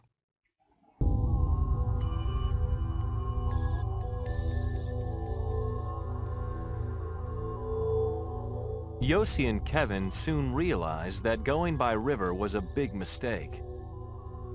The river got faster and faster, and soon they were in rapids. Soon they were in rapids. Rapids به معنای مسیر پرشیب رودخانه هست. The raft was swept down the river at an incredible speed. The raft was swept down the river. Swept down the river و یا swept away به معنای شسته شدن و برده شدن توسط جریان آب هست. Until it hit a rock. Both men were thrown into the water.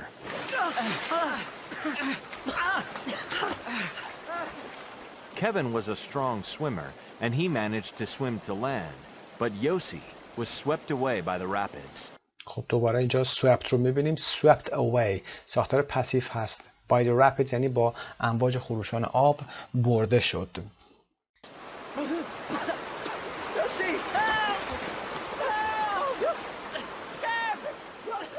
But Yossi didn't drown. Didn't drown یعنی غرق نشد. برای انسان رو به کار میبریم، زیر آب نرفت. He was carried several miles downriver by the rapids, but he eventually managed to swim to the riverbank. He was carried several miles downriver. چندین مایل به سمت پایین رودخونه برده شد توسط rapids، توسط امواج خروشان آب، اما در نهایت eventually managed to swim یعنی تونست به سمت riverbank یعنی ساحل رودخونه شنا کنه. riverbank ساحل رودخونه هست. He was totally exhausted. Totally exhausted نکته گرامریمون هست، یادتون باشه حتما.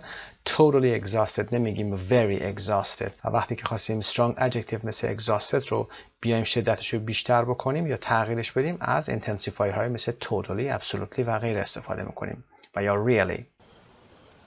By an incredible piece of luck, he found their backpack floating in the river. Incredible piece of luck با یه ذره شانس عجیب و باور نکردنی. He found their backpack. backpack هم که میدونید کل پشتی هست. Floating in the river یعنی روی آب شناور بود. The backpack contained a little food, insect repellent. The backpack contained محتوی این وسایل بود. A little food, insect repellent. بریم ببینیم repellent رو. Repellent تلفظ و استرس رو ببینید. adjective هم هست. repellent تلفظش رو ببینیم. قسمت پ استرس گرفته. repellent شو داریم در این قسمت. معنای adjective هم داریم. noun هم داریم. ما معنای nounش رو لازم داریم اما چون به فونتیکش احتیاج داشتیم اینجا آوردیمش. خب repellent noun countable and uncountable a substance ماده‌ای هست that keeps insects away که حشرات رو دور نگه می‌داره. insect or mosquito or bug etc. repellent همه اینها رو میتونیم با repellent به عنوان noun بیاریم که حشره هست، پشه هست و باگ هم که انواع حشرات مثل سوسکه و غیره میتونه باشه. خب برمیگردیم به درس. insect repellent رو الان کار کردیم. دافع حشرات هست. a lighter فندک هست. and most important of all the map که نقشه هست. A lighter, and most important of all, the map. But the two friends were now separated by a canyon and 3 or 4 miles of jungle. خب they were separated. گفتیم separated یعنی جدا شده بودن اصلا. by a canyon توسط یک دره از هم جدا شده بودن. canyon رو ببینیم. Canyon, a deep valley with very steep sides of rock that usually has a river running through it. خب a deep valley یه دره تنگی هست with very steep sides. sides دو طرف دهنه دره میشه. وقتی که steep باشه یعنی شیب خیلی زیادی داشته باشه. زاویه 90 درجه تقریبا داشته باشه. sides of rock that usually has a river running through it که از بینش هم معمولا یک رودخونه عبور میکنه. پس دره یا دره باریک و تنگ رو میگیم canyon. مثل گرند کنین در رودخانه کلرادو آمریکا که در ایالت آریزونا هست، از یکی از عجایب دنیا هست و دیدنی هست. گرند کنین خونده میشه با G-R-A-N-D نوشته میشه گرند کنین. خب بریم ادامه درس. با یک canyon and 3 or 4 miles of jungle و 3 یا 4 مایل جنگل بینشون قرار گرفته بود. خب میریم سوالات رو ببینیم. Number 1 they went faster and faster and then hit a rock. سریع و سریعتر رفتن تا اینکه به یک صخره برخورد کردن. Kevin swam to land but Yossi was swept away. Number 2 what piece of luck did Yossi have? He swam to the riverbank and found their backpack with a lot of important and useful things in it. For example, the map, the lighter and the insect repellent. خب یه سوال اینجا هست. Whose situation would you rather have been in? ترجیح میدید که تو وضعیت کدوم یکی باشید؟ موقعیت کدومی که از اینها قرار میگیرید؟ Kevin's or Yossi's? Why؟ اینجا هم که خودتون میتونید پاسخ بدید. 3.7 به فایل صوتی گوش میکنیم. 3.7. Kevin was feeling desperate. He was feeling desperate. Desperate گفتیم مستعسل بوده دیگه، امیدی نداشته. He didn't know if Yossi was alive or dead, but he started walking downriver to look for him. He didn't know if Yossi was alive or dead. نمیدونست که آیا یوسی زنده بود یا مرده. اما downriver رفتش to look for him. downriver گفتیم به سمت پایین رودخونه رفتن هست. He felt responsible for what had happened to his friend because he had persuaded him to go with him on the river. Yossi! Yossi! Yossi, however, was feeling very optimistic. Yossi, however, اگرچه یوسی was feeling very optimistic. optimistic به معنای مثبت نگر و مثبت اندیش بود. خیلی مثبت نگر بود. He was sure that Kevin would look for him, so he started walking upriver calling his friend's name. و مطمئن بود کوین دنبالش میگرده و شروع کرد به سمت بالای رودخونه رفتن و اسم دوستش رو صدا کردن. upriver عکس downriver هست. Kevin! Kevin! But nobody answered. At night, Yossi tried to sleep, but he felt terrified. The jungle was full of noises. The jungle was full of noises. noise گفتیم اسم غیر قابل شمارش هست، اما اینجا چرا noises شده؟ چون انواع صداهای مختلف هست، ما اینجا میتونیم حالت جمع رو براش به کار ببریم. Suddenly he woke up because he heard a branch breaking. He heard a branch breaking. صدای شکستن یک شاخه رو شنید. برای همین بیدار شد. He turned on his flashlight. flashlight همین چراغ‌های که باتری میخوره، چراغ قوه یا چراغ‌های باتری دار هست. There was a jaguar staring at him.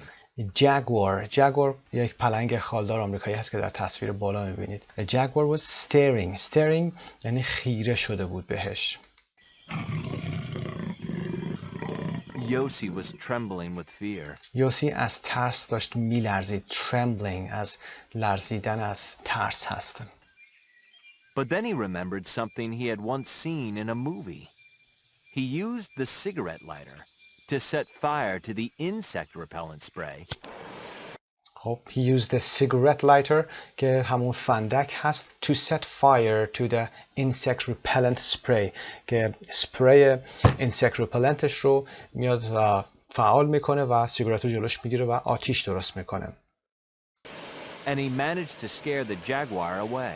این he managed یعنی تونستش که جگوار رو بترسونه و دورش کنه از خودش.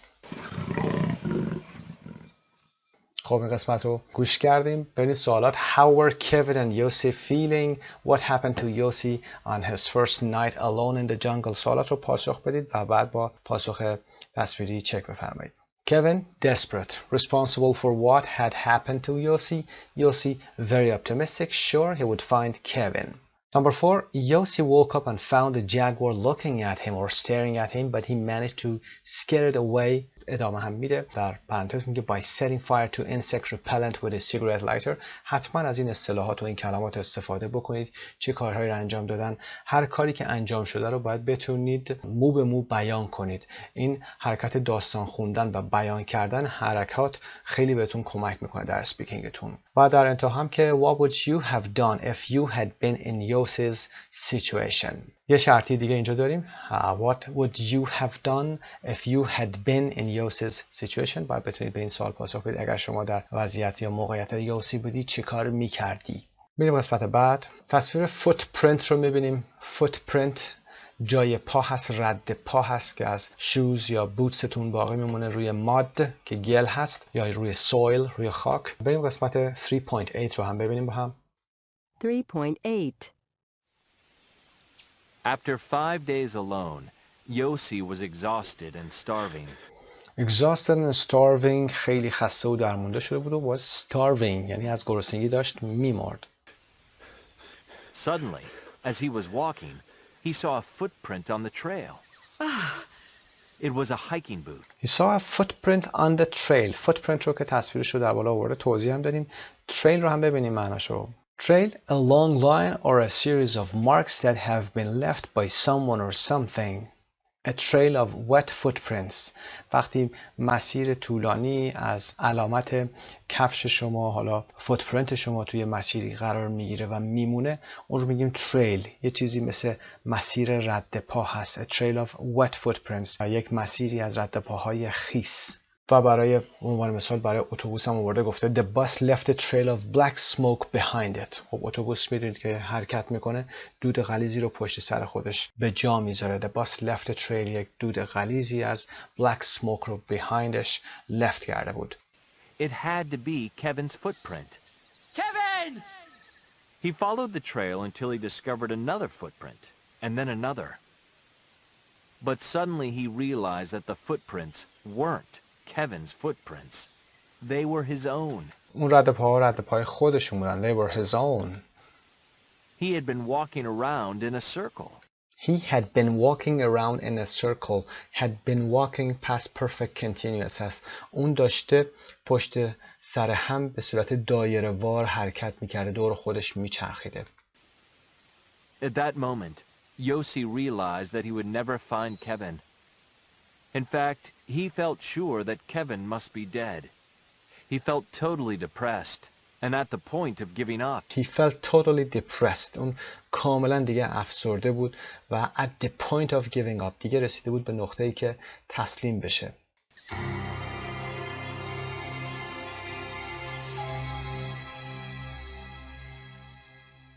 خب این قسمت هم به سوال پاسخ بدید. Why did Yossi's spirits change from desperate to optimistic and then to desperate again? spirits اینجا روحیاتش هست. از desperate به optimistic و دوباره به desperate تغییر کرده بود. چرا روحیات یوسی؟ پاسخ بدید به این سوال. همین سوال از روی متنی که گفته شد و بعد با پاسخ تصویری چک بفرمایید. Because he was exhausted and starving, then he found a footprint which he thought was Kevin's, but eventually he realized it was his own.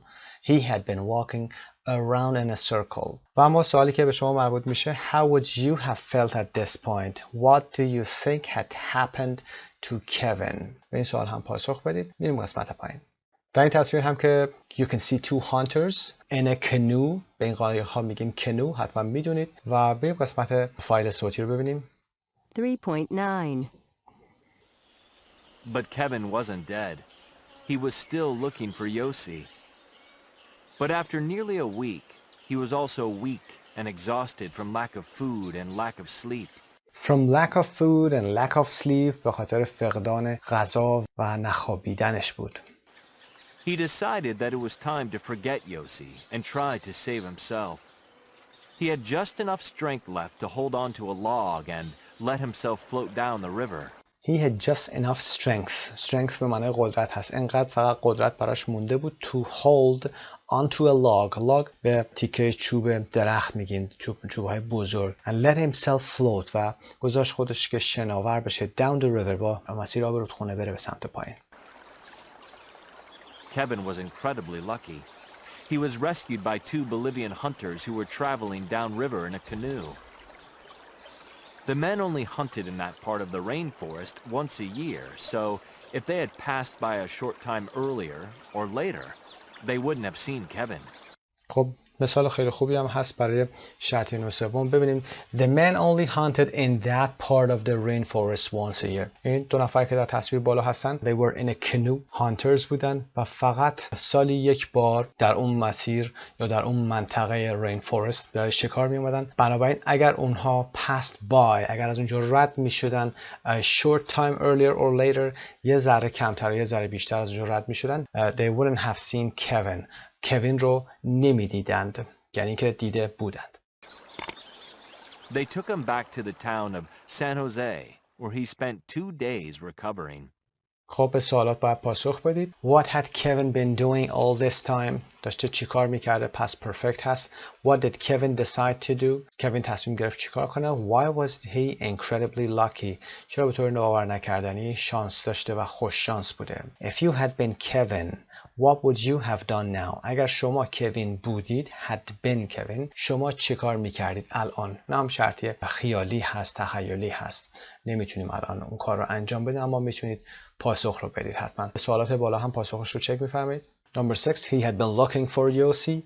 7, he decided to save himself. 8, he had floated down the river on a log and had been rescued by two Bolivian hunters. بولیویایی بودن شکارچیاش who hunted in that part of the rainforest once a year. فقط یک بار در سال. خب فایل صوتی 3.10 رو با هم کار میکنیم. 3.10. As soon as Kevin felt well enough, he went to a Bolivian army base and asked them to look for Yossi. A Bolivian army base یه پایگاه یا پادگان ارتش بولیوی هست. Mi amigo se pierde en la selva. Debes buscarlo? The army officer he spoke to was sure that Yossi must be dead. But in the end, Kevin persuaded them to take him up in a plane and fly over the part of the rainforest where Yossi might be. But the plane had to fly too high over the rainforest, and the forest was too dense. The forest was too dense. وقتی که جنگل متراکم باشه مثل این تصویر، تعداد درختان زیادی در یک مساحت قرار گرفته باشن، میگیم the forest was too dense. They couldn't see anything at all. It was a hopeless search. سرچ یا جستجوی بیفایده‌ای بود. Kevin felt terribly guilty.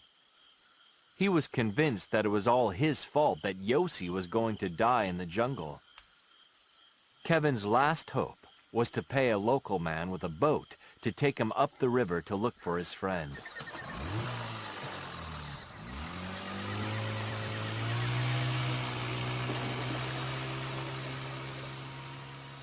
Okay, question number 9. How did Kevin first try to get help? He asked the Bolivian army to look for Yossi. Why was it unsuccessful? Because the plane had to fly too high and the forest was too dense. They couldn't see anything. Number 11. What was his last attempt to find his friend? He paid a local man to take him in his boat to look for Yossi. خب با هم به فایل صوتی 3:11 هم گوش میکنیم. 3.11. By now, Yossi had been on his own in the jungle for nearly 3 weeks. He hadn't eaten for days. He was starving, exhausted, and slowly losing his mind. It was evening. He lay down by the side of the river, ready for another night alone in the jungle. He lay down by the side of the river. کنار رودخانه دراز کشید. فعلهای lie رو ببینیم دو حالت داریم. دقت داشته باشید که برای فعل lie ما دو معنا داریم. یک lie داریم به معنای دروغ گفتن و یک lie داریم به معنای دراز کشیدن. اما صرف این فعل ها برای زمان گذشته و حالت پست پارتیسیپلش متفاوت هست. دقت داشته باشید. lie معنای اولش رو داریم کار میکنیم. verb هست. تلفظش هم دقت داشته باشید. past tense lay گذشتهش هست. past participle laying هست و present participle lying هست، یعنی حالت استمراریش. و third person singular که سوم شخص برای he و she و itش lies هست، به این شکل اسم میگیره. و معنای flat position حالت درازکش هست. To be in a position in which your body is flat on the floor, on a bed, etc. وقتی که دراز میکشید از حالت ایستاده به حالت درازکش قرار میگیرید، حالا روی یک مکان صافی مثل تخت خواب و یه جای دیگه، فعل lie رو به معنای دراز کشیدن استفاده کردید. دراز کشیدن در زمان گذشته lay میشه. دقت داشته باشید lied نمیشه و حالت پست پارتیسیپلش laying میشه. بریم چند تا مثال رو هم ببینید. He was lying on the bed smoking a cigarette. روی تخت خواب یا روی تخت دراز کشیده بود و یه سیگار داشت میکشید. Don't lie in the sun for too long. زیر نور آفتاب برای مدت طولانی دراز نکش. و for a few minutes he just lay there. برای چند دقیقه اون فقط اونجا مدتی دراز کشید. lay حالت گذشته فعل lie هست که اینجا آورده شده. مثال رو هم دیدیم. یه نور حتما این رو مرور بفرمایید. چند تا مثال برای زمان حال، زمان گذشته، برای سوم شخص و حالت پست پارتیسیپلش بذارید. و اما قسمت دوم رو هم آوردیم در همین صفحه. lie به معنای دروغ گفتن. past tense و past participleش با قاعده هست، میشه lied. دروغ گفتن. present participleش هم که lying هست، به همون شکل فعل دراز کشیدن. third personش هم lies هست. ممکنه که با هم دیگه خورده مشکل پیدا بکنه اینها و حتما اینها رو تمرین بکنید. To deliberately tell someone something that is not true. وقتی که از قصد به کسی چیزی رو بگید که واقعیت نداشته باشه. I could tell from her face that she was lying. از چهرهش مشخص بود که داشت دروغ میگفت. I would never lie to you. lie to somebody. هیچ وقت باید دروغ نمیگم. پس فعل های lie به معنای خوابیدن و فعل lie به معنای دروغ گفتن رو حتما با قسمت های مختلفش تمرین کنید. Suddenly, he heard the sound of a bee buzzing in his ear.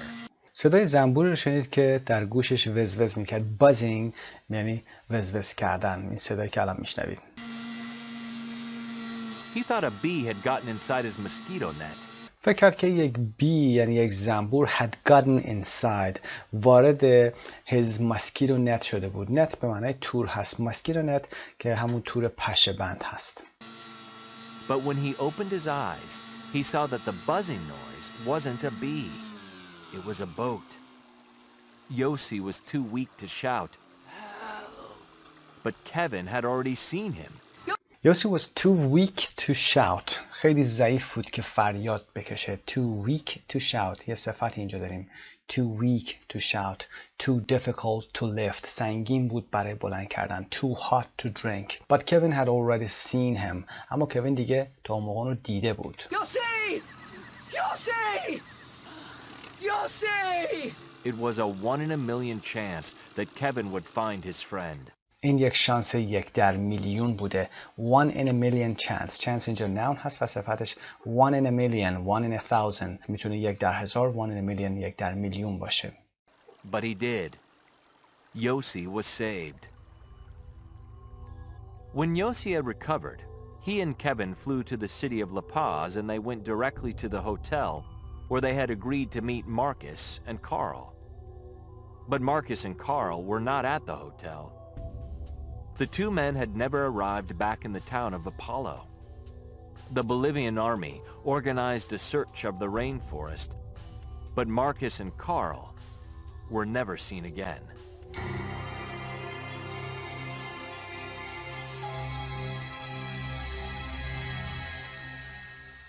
Okay, question number 12. How long had Yossi been on his own in the jungle? به تنهایی چه مدتی یوسی تنها بود؟ How was he? For nearly 3 weeks, he was starving, exhausted and slowly losing his mind. داشته از گرسنگی و درماندگی و خستگی میمرده و تقریبا دیگه داشته his mind رو از دست میداده، یعنی دیگه قدرت تفکرش رو هم داشته از دست میداده. Number 13.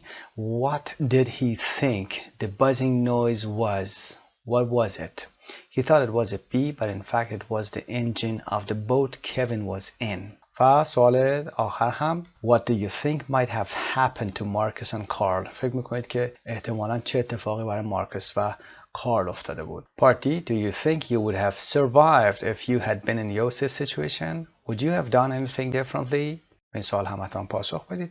بریم قسمت گرامر که همش unreal conditionals بوده و سوالات این قسمت همش هم از unreal conditional ها اومده. Part 5. Grammar. Unreal conditionals. Look at 4 sentences and fill in the blanks with the verbs in the right tense. Number 1. What would you do if you were in the mountains and you got lost? پاسخ رو هم بذاریم. چی کار میکردید اگر شما در کوهستان بودید؟ You were in the mountains گذشته ساده هست و and you got lost و گم میشدید. What would you do? اگر ساختارش رو عکس کنیم، شرطی رو اول بیاریم، حتما میشناسید که این شرطی نوع دوم هست. سوال دوم هم به همین شکل. If I thought that somebody was in my house. اگر متوجه میشدم که کسی در خونه من هست I would call the police. به پلیس زنگ میزدم. And I wouldn't confront the intruder. و من با کسی که وارد خونم شده بود اصلا مواجه نمی شدم. خب این دو موقعیت های فرضی در زمان حال و آینده بودن. اگر وارد بشه یا وارد میشد این در زمان حال و آینده است. اما number 3.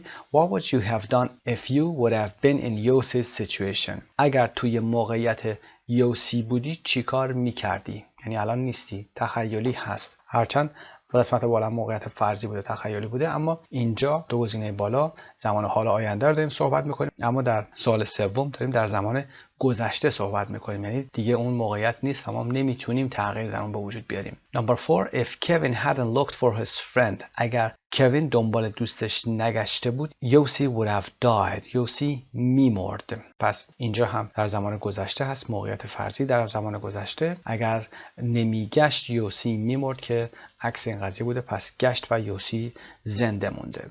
Part B. Look at the sentences 1 to 4 again. Which two refer to a hypothetical situation in the past? Which two refer to a hypothetical situation in the present or future? پاسخ رو بذاریم. 3 and 4 refer to a hypothetical situation in the past. گفتیم که سوالات 3 و 4 دارن به گذشته اشاره میکنن، موقعیت فرضی هست. 1 و 2 refer to a hypothetical situation in the present or future. در زمان حال یا آینده رو دارن اشاره میکنن. اگر اتفاق بیفته همچین کاری میکنم. حالت شرطی است، غیر محتمل هم هست اما و یا فرضی هست، اما این شرطی رو ما استفاده میکنیم. بریم قسمت بعدی که grammar bank هست. 5A. Learn more about unreal conditionals که شرطی های غیر واقعی هستند و practice them. سایت مجموعه زبان ایرانی. Page 140. Unreal conditionals. شرطی های غیر واقعی. Second conditional sentences. If plus simple past, would or wouldn't plus base form. Number 1. If there was a fire in this hotel, it would be very difficult to escape. اگه توی این هتل آتیش بگیره یا اگر هتل آتیش بگیره فرار کردن ازش خیلی سخت خواهد. I wouldn't have a car if I didn't live in the suburbs. اگر در حاشیه شهر زندگی نمی کردم ماشین نداشتم. Number 1. رولش میگه we use second conditional sentences to talk about hypothetical or imaginary situation in the present or future and its consequences. از شرطی نوع دوم برای صحبت در مورد موقعیت‌های فرضی یا خیالی استفاده می‌کنیم که در زمان حال یا آینده هستند و نتایجشون. مثل مثال بالا، اگه آتیش بگیره یا میگرفت فرار کردن ازش سخت میشه. If I didn't live in the suburbs. اگر در حاشیه شهر زندگی نمی کردم I wouldn't have a car. ماشین هم نداشتم. اینها در زمان حال هست. Number 2. If you weren't making so much noise I could concentrate better. اگر اون همه همه سر صدا نمی‌کردیم من میتونستم تمرکز بیشتری داشته باشم. In the if clause you can also use the past continuous. In the other clause you can use could or might instead of would. در گذشته گفتیم که میتونیم از would استفاده کنیم، اما اینجا میگیم could و might رو هم میتونید در جواب شرط بیارید. خب در قسمت اول هم در قسمت شرط فقط میگفتیم که گذشته ساده، اما میگیم گذشته استمراری هم میتونیم بیاریم past continuous در if clause یا در عبارت شرط. اگر این همه سر و صدا تولید نمی کردی if you weren't making so much noise I could concentrate. میتونستم بهتر تمرکز کنم. I would concentrate. I might concentrate هست. اینجا ما could رو نیاز داشتیم. در number 3 if I were you I would make Jimmy wear a helmet when he is riding a bike. اگر من جای شما بودم مجبور میکردم جیمی رو وقتی داره دوچرخه سواری میکنه هلمت بذاره یا کلاه ایمنی بذاره. With the verb be you can use was or were for I, he and she and the if clause. For example, if Dan was or were here he would know what to do. However, in conditionals beginning if I were you to give advice you always use were. خب در این قسمت if I were you حتما در گذشته گفتیم، درس‌های قبلی رو داشتید. اگر من جای شما بودم و میگیم if I were you میتونیم was هم بیاریم، ولی were گفتیم که grammatical تر هست. اگر من جای شما بودم I would make این کارو میکردم. I would make Jimmy. خب گفتیم برای I, he و she در قسمت شرط ما باید was بیاریم یا were بیاریم. با اینکه he و she و I فعل جمع نمیگیرن ما اینجا چون شرطی غیر واقعی هست باید were رو بیاریم و was هم گفتیم میشه آورد. در گفتگوها معمولا از was هم استفاده میکنن. خب اما در ادامه میگه اگر شرطی شما میخواد give advice باشه، یعنی که میخواد بگه اگه من جای شما بودم من این کارو میکردم، یعنی شما بهتره که این کارو بکنید، حتما باید از if I were you استفاده کنید. اینجا دیگه نمیتونید بگید if I was you چون to give advice داریم. و اما شرطی نوع سوم third conditional sentences if plus past perfect would or wouldn't have plus past participle. ساختارش رو میدونید. بریم مثال ها رو ببینیم. If you had come to class more often you would have done better on the exams. اگر بیشتر اوقات به کلاس می اومدی احتمالاً امتحان رو بهتر انجام میدادید. You would have done better on the exams. امتحان بهتری میدادید. I wouldn't have been late if I hadn't overslept. اگر خواب نمیموندم یا خواب نمونده بودم دیر نمی کردم، یعنی خواب موندم و دیر کردم. Rule number 1 رو بخونیم. We use third conditional sentences to talk about a hypothetical past situation and its consequences. وقتی میخوایم در مورد یک موقعیت فرضی در گذشته و نتایجش بیایم صحبت بکنیم که اینا همش در گذشته بوده و ما تغییر نمیتونیم در اونها به وجود بیاریم، از حالت شرطی نوع سوم از ساختار past perfect استفاده میکنیم و would have به علاوه past participle استفاده میکنیم. Number 2 he would have died if he hadn't been wearing a helmet. اگر کلاه ایمنی نذاشته بود یا نداشت مرده بود، میمرد. If the jacket had been a little cheaper I might have bought it. eگر کت یا ژاکت یک مقدار ارزون تر بود احتمالاً خریده بودمش، یعنی نخریدم و اینم ارزونم نبود. You can also use the past perfect continuous in the if clause. You can also use could have or might have instead of would have in the other clause. خب گفتیم که در ساختار شرطی نوع سوم past perfect استفاده میکنیم. اینجا میگیم past perfect continuous رو هم میتونیم استفاده کنیم اگر فعلی به حالت استمراری بتونه بره، یعنی شکل ing دار بتونه داشته باشه. خب مثال اولمون هست یعنی number 2 و در جواب گفته بودیم که باید از I would استفاده کنیم و یا would استفاده کنیم به علاوه have و علاوه قسمت سوم فعل. اینجا میگیم دیگه میتونیم ارتقاش بدیم چون میخوایم بگیم احتمالاً این کارو میکردم یا میتونستم این کارو بکنم. could have و might have رو هم میتونیم در جواب شرط بیاریم. و اما second or third conditional. If you came to class more often, you would probably pass the exam. اگر بیشتر اوقات به کلاس بیایی یا می اومدی احتمالاً امتحان رو پاس میکنی. و number 2, if you had come to class more often, you would probably have passed the exam. اگر بیشتر اوقات به کلاس اومده بودی احتمالاً پاس کرده بودی. احتمالاً هم ببینید که در بین این دو قسمت فعل آورده would و pass آورده گذاشته. در مورد قیدها صحبت کردیم در گذشته. مقایسه داشته باشین compare the two conditionals. این دو شرطی های نوع دوم که قسمت اول هست و نوع سوم که در جمله دوم اومده مقایسه میکنیم. توضیحش به این صورت هست. You don't come to class enough. خیلی به کلاس نمیای. You need to come more often if you want to pass the exam. اگر میخوای امتحان رو پاس بکنی نیاز هست که بیشتر اوقات به کلاس بیای. اما شرط نوع سوم داره میگه you didn't come to class enough so you failed. به اندازه کافی به کلاس نیومدی بنابراین فیل شدی، پاس نکردی. پس نکته این قسمت در این هست که در شرطی نوع دوم که مربوط به زمان حال هست یا احتمالاً آینده هست شما میتونید تغییراتی رو انجام بدید، اما در شرطی نوع سوم که مربوط به زمان گذشته هست شما نمیتونید تغییری در شرط به وجود بیارید و بنابراین در پاسخ شرط یعنی کانسیکوئنسش نتیجهش هم نمیتونید تغییر ایجاد بکنید. اما یک میکس کندیشنالزی هم داریم در اینجا یه اشاره بهش میشه. میکس کندیشنالز شرطی های ترکیبی هستند. We sometimes mix second and third conditionals if a hypothetical situation in the past has a present or future consequence. For example, you wouldn't be so tired if you had gone to bed earlier last night. If he really loved you, he would have asked you to marry him. شرطی های ترکیبی به این شکل هستن که بعضی وقتا ما میایم شرطی نوع دوم و شرطی نوع سوم رو که یک وضعیت فرضی هستن در زمان گذشته و نتیجه حالا برای زمان حال دارن یا زمان آینده دارن رو میایم ترکیب میکنیم و یه نوع شرطی جدید میسازیم. به عنوان مثال در این قسمت میبینید you wouldn't be so tired if you had gone to bed earlier last night یه حالت ترکیبی داره. با شرطی شروع میکنیم if you had gone to bed earlier past perfect است. اگر زودتر به رخت خواب رفته بودی دیشب یا دیشب زودتر به رخت خواب رفته بودی you wouldn't be so tired. الان خسته نبودی، یعنی داریم به زمان حال اشاره میکنیم. شرطیه در زمان گذشته بوده past perfect هست اما دیگه ما نگفتیم you wouldn't have been، به این صورت نگفتیم، میگیم you wouldn't be برای الان داریم میگیم. و برای جمله دوم if he really loved you خب گذشته ساده هست پس second conditional هست، اما در جواب داریم he would have asked you to marry you، یعنی در پاسخ قسمت پاسخ شرطی نوع سوم رو آورده. اگه واقعا دوست داشت ازت درخواست میکرد باهاش یعنی با اون آقا ازدواج بکنیم. پس ساختارا رو ببینید past perfect به علاوه would داشتیم در قسمت بالا و در قسمت پایین past simple به علاوه would have past participle رو داریم که شرطی ترکیبی هست. خب این قسمت به پایان میرسه، برمیگردیم به متن درس اصلیمون. خب گرامر رو خوندیم، شرطی ها رو، شرطی های غیر واقعی رو میایم به این قسمت complete the two sentences in your own words with a positive and negative clause. خب قسمت اول if I lived in the city باید یه جواب مثبت بدیم یه جواب منفی بدیم.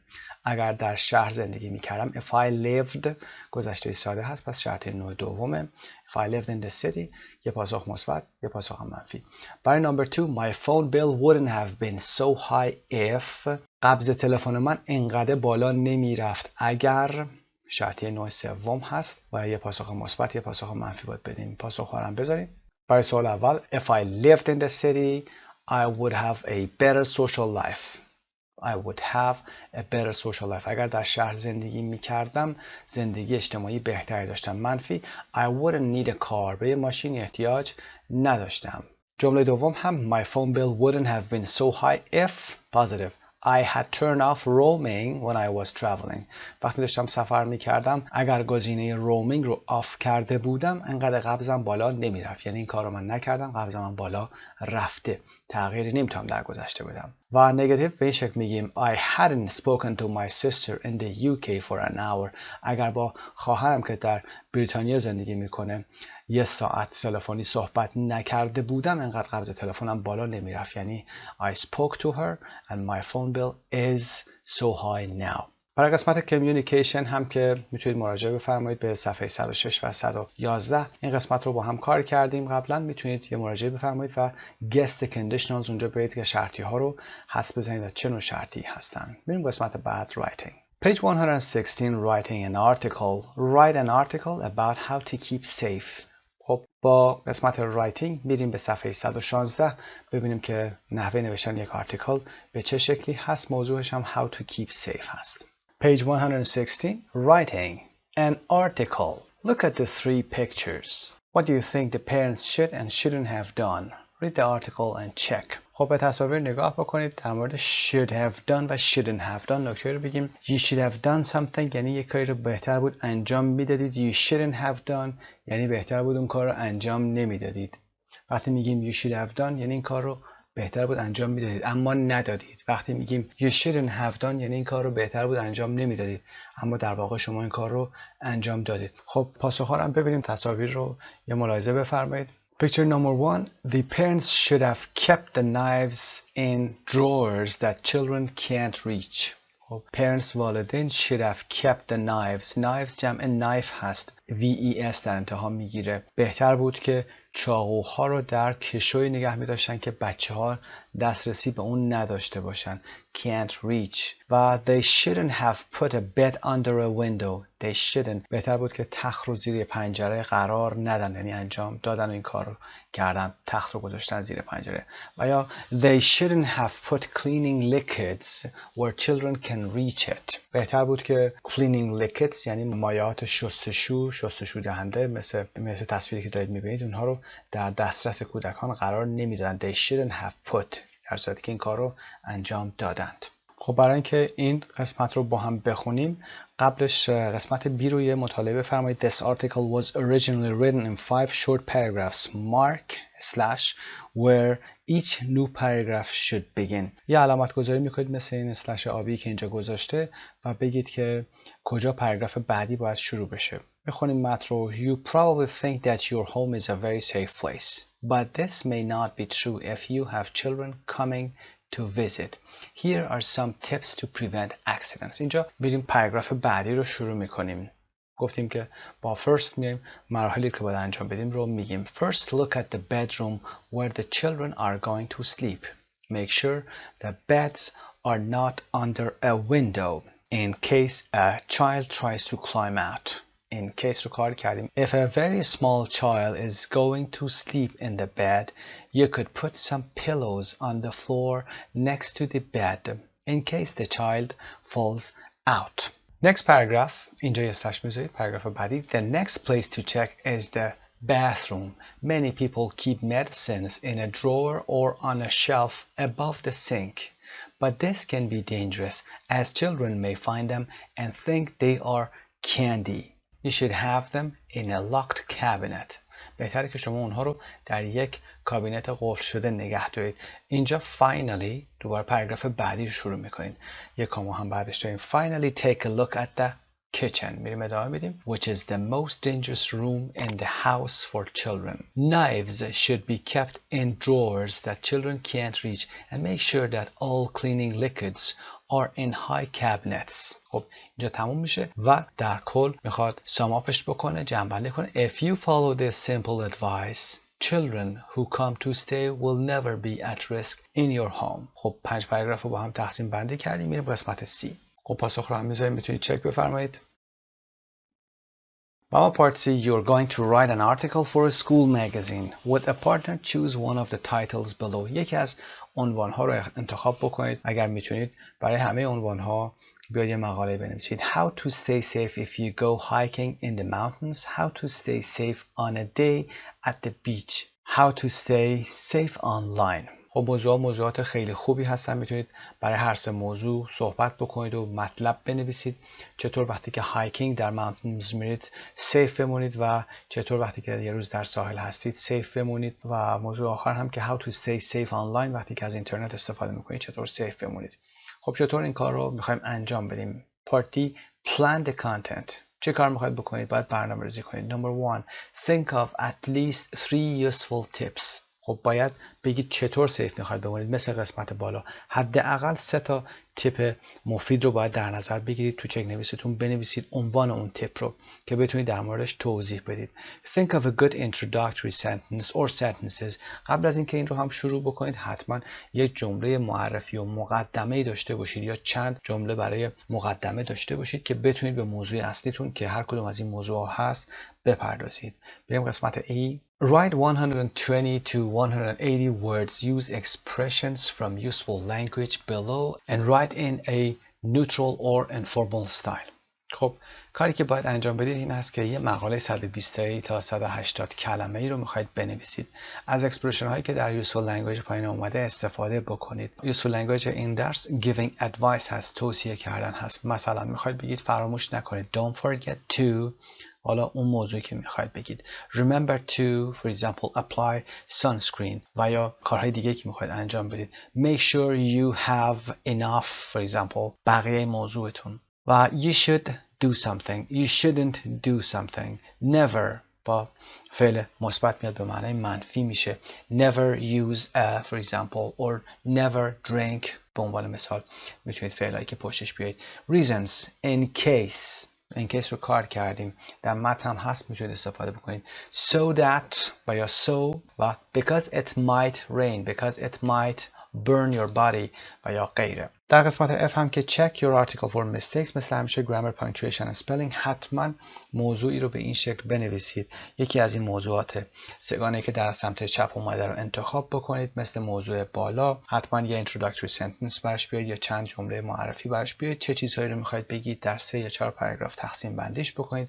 first بگید، then بگید و در نهایت فاینالی بگید. موضوعتون رو توضیح بدید که چطور و یا چگونه باید کاری رو انجام بدین که سیف بمونید حالا در هر کدوم از موقعیت هایی که هست. در نهایت هم یه جمله هم تو ساماپش بکنید و جمله رو تمام بکنید. خب این ترتیب درس 5A2 در اینجا به پایان میرسه. خسته نباشید. به نام خدا. Unit 5B Part 1 Page 48.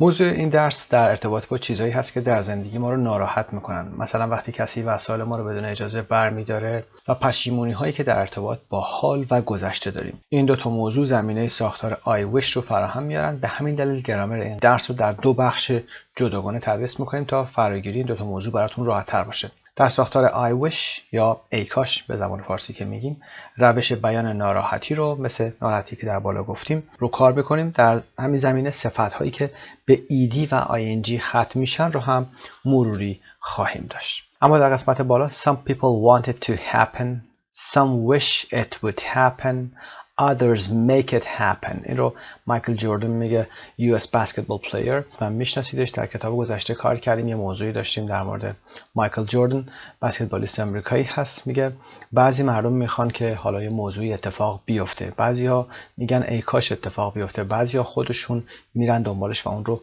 به وجود میارن و ایجاد کننده اون موضوع هستن یا اون آرزو هستن و میرسن به آرزوشون. It drives me crazy، دیوونم میکنه. It drives me crazy یا خیلی ناراحتم میکنه. بریم قسمت 1 grammar.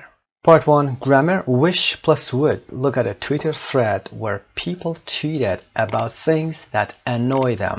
Check the things that annoy you too. خب Twitter thread رو نگاه بکنید در قسمت سمت راست. thread رو معناش رو ببینیم. thread به صورت کلی به معنای نخ هست، نخ قرقره، نخ دوزندگی و غیره. اما در اینترنت به اسم countable هست a series of messages concerning the same subject written by members of an internet discussion group. خب یک سری پیام هایی هست که در مورد یک موضوع هست و توسط اعضای یک گروه بحث یا چت اینترنتی نوشته میشه. For example, I'd like to refer to something that was posted in an earlier thread. thread رو در تصویر هم بریم ببینیم. thread این رشته پیام هایی که پشت هم میان قرار میگیرن میشه thread. اما توییتر رو که میشناسید برنامه هست، سوشال میدیا هست و فعل tweeted برای توییتر اومده، یعنی پیام فرستادن از طریق توییتر. خب ببینید که متن رو بخونید، پیام ها رو ببینید کدومی که از اونها شما رو هم annoy میکنه. خب معنای annoy رو هم بریم کار بکنیم ببینیم. annoy verb هست to make someone feel slightly angry and unhappy about something. سینونیمش irritate هست. در گذشته کار کردیم. وقتی کسی شما رو کمی ناراحت میکنه تا حدی که دیگه به شدت عصبانیت میرسید، اون annoy هست. مثال what annoyed him most was that he had received no apology. چیزی که اونو بیشتر ناراحت کرد و عصبانیش کرد این بود که حتی عذرخواهی هم دریافت نکرد یا براش نفرستادن. اما رجیستر یا سبک و سیاق این کلمه چی هست؟ In everyday English people also often use the phrase get on somebody's or someone's nerves. روی اعصاب کسی رفتن و کسی رو ناراحت کردن معمولا در انگلیسی به جای annoy در گفتگوهای روزمره از get on somebody's nerves استفاده میشه. She got on his nerves with her stupid questions. با سوالات احمقانش اون آقا رو دیوونه کرد یا رفت روی اعصابش. و یا annoy رو هم میتونیم بگیم. خب بریم به متن درسمون. و اما قسمت B compare the things you checked with a partner which are your top 3 and why. برای این قسمت که این کار رو انجام دادید مقایسه کردید top 3 تون هم پیدا کردید از useful language استفاده بکنید. For example, I agree with this one. For example, this one. I agree with this one. Or the last one. Or the first one. It really annoys me when. Or it's so annoying when. It drives me crazy when. به این شکل میتونید بگید واقعا ناراحتم میکنه، واقعا عصبانی میشم یا دیوونه میشم وقتی people shout on cell phones، وقتی مردم پشت تلفن فریاد میکشن یا بلند صحبت میکنن. هر کدوم از اینها رو میتونید انتخاب بکنید و در موردش صحبت بکنید. اما قبل از اینکه بریم قسمت C grammar بریم توییت رو ببینیم. I wish people wouldn't start stupid rumors that aren't true. ای کاش مردم wouldn't start stupid rumors. Rumors به معنای شایعات هست. شایعات احمقانه. شروع نمی کردن. شایعات احمقانه رو وقتی که اون شایعات واقعیت هم ندارن رو ای کاش شروع نمی کردن. I wish my boyfriend wouldn't fall asleep every time I want to talk to him. خب این رو یک دختر خانومی میگه ای کاش دوست پسرم هر وقت که میخواستم باش صحبت بکنم یا میخوام باش صحبت بکنم به خواب نمیرفت. wouldn't fall asleep. ساختار رو هم دقت داشته باشید. I wish و بعد با would، حالا would مثبت یا would منفی آورده wouldn't و بعدش فعل رو میاره. مثال بعدش هم I wish my son wouldn't always leave the car without gas every time he borrows it. ای کاش پسر من هر وقت که ماشین رو قرض میگرفت یا میگیره به امانت میبره. he borrows it به این شکل میگیم در انگلیسی. وقتی به امانت میبره ماشین رو بدون بنزین رها نمیکرد، یعنی نمی آورد دم در بذاره بدون بنزین. wouldn't always leave the car without gas. I wish people would turn up when they say they're going to. ای کاش آدما وقتی که میگن که ما میخوایم بیایم یا الان سر کلمون پیدا میشه می اومدن سر قرارشون. I wish people would turn up یعنی سر کلشون پیدا میشد. would پس verb هست. when they say they're going to یعنی when they say they're going to turn up. Next tweet is I wish people would stop using emoticons and smiley faces. They just annoy me. ای کاش مردم دیگه از emoticons و smiley faces استفاده نمی‌کردن. همین تصاویری که در پیام رسان‌ها استفاده می‌کنیم، تصاویر صورت هست و شکلک هایی که هست. They just annoy me. اونا منو ناراحت می‌کنن واقعا. I wish my family would put DVDs back in their cases. ای کاش خانواده من CD های DVD من رو سر جاش توی جعبش میذاشتن دوباره وقتی که استفاده میکنن. I hate finding empty cases when I'm looking for something to watch. I wish my friends would put their phones away when we were having a meal. ای کاش وقتی که داریم غذا میخوریم دوستای من تلفنشون رو کنار میذاشتن. You shouldn't text at the dinner table. موقع شام نباید SMS بفرستید یا پیام رسانی کنید. I wish my children would take their tissues out of their pockets before they put their clothes in the washing machine. ای کاش بچه های من take their tissues out of their pockets. tissues که دستمال کاغذی هست. ای کاش که بچه های من دستمال کاغذی هاشون رو از جیباشون در می آوردن قبل از اینکه لباساشون رو بخوان تو washing machine بذارن. I wish my boss wouldn't always schedule meetings during my lunch hour. ای کاش رئیس من همیشه جلساتش رو در طول زمان ناهار من برنامه‌ریزی نمی‌کرد. wouldn't always schedule و یا schedule. I wish people wouldn't ask me what are you doing when it's completely obvious what I am doing. ای کاش مردم وقتی که کاملا مشخصه دارم چی کار میکنم ازم نمیپرسیدن داری چی کار میکنی؟ I wish people wouldn't ask me. I wish advertising companies wouldn't use songs I really love to advertise something I hate. ای کاش شرکت‌های تبلیغاتی از آهنگایی که من واقعا دوست دارم برای تبلیغاتی که ازشون متنفرم استفاده نمی‌کردن. I wish people wouldn't leave supermarket carts in the parking lot just because they're too lazy to take them back. ای کاش آدما اون گاهی دستی‌های فروشگاه سوپرمارکت رو فقط به خاطر اینکه تنبل هستن که سر جاشون بذارن همینطور رها نمی‌کردن. و I wish salespeople would serve me when I'm waiting instead of chatting with their friends. ای کاش فروشنده ها sales people would serve me می اومدن و به من کمک میکردن یا به من سرویس میدادن وقتی که من منتظرشون هستم به جایی که برم با دوستاشون صحبت بکنن. I wish people would throw away pens when they don't work anymore. ای کاش مردم خودکارهایی که رنگ نمیده و دیگه کار نمیکنه رو مینداختن دور و علامت هشتگ رو هم میبینید هشتگ I wish they wouldn't. خب برمیگردیم به درسمون. برای پارت C page 141 grammar bank 5B learn more about wish plus would and practice it. میریم قسمت اول گرامر رو با هم داشته باشیم و بعد برمیگردیم قسمت D. سایت مجموعه زبان ایرانی. 5B Structures after wish. ساختارهای بعد از wish رو میخوایم کار بکنیم. قسمت اول wish plus would or wouldn't. مثال اول I wish bike riders wouldn't cycle on the sidewalk. ای کاش دوچرخه سوارا در قسمت پیاده رو سواری نمی کردند. I wish you'd spend a little more time with the children. You would spend. ای کاش شما زمان بیشتری رو با بچه ها می زاشتی. I wish the bus would come. I'm freezing. ای کاش اتوبوس می اومد. دارم یخ می زنم. I wish you wouldn't leave your shoes there. I almost fell over them. ای کاش شما کفشاتو همونجا رها نمی کردی. من نزدیک بود روشون زمین بخورم. We use wish plus person or thing plus would to talk about things we want to happen or stop happening because they annoy us. از ساختار wish به علاوه فرد مثل I wish you و یا به علاوه شی، حالا اتوبوس میتونه اینجا باشه I wish the bus و would زمانی استفاده میکنیم که میخوایم یه چیزی اتفاق بیفته.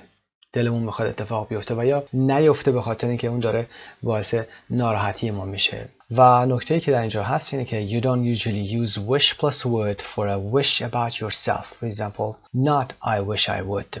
یادتون باشه که این ساختار درباره دیگران هست که میخوایم بگیم ای کاش اونا انجام میدادن یا این انجام میشد و از این ساختار برای خودمون استفاده نمیکنیم. نمیگیم I wish for example I would have more money. به این شکل نمیتونیم بگیم. در قسمت بعد در مورد ضمیر I هم صحبتی خواهیم داشت.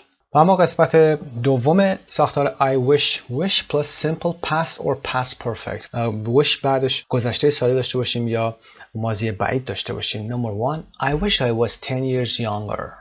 ای کاش 10 سال جوانتر بودم. I wish I could understand what they're saying. ای کاش متوجه میشدم که اونا دارن چی میگن. Number 2 I wish I hadn't bought those shoes. ای کاش اون کفشا رو نخریده بودم.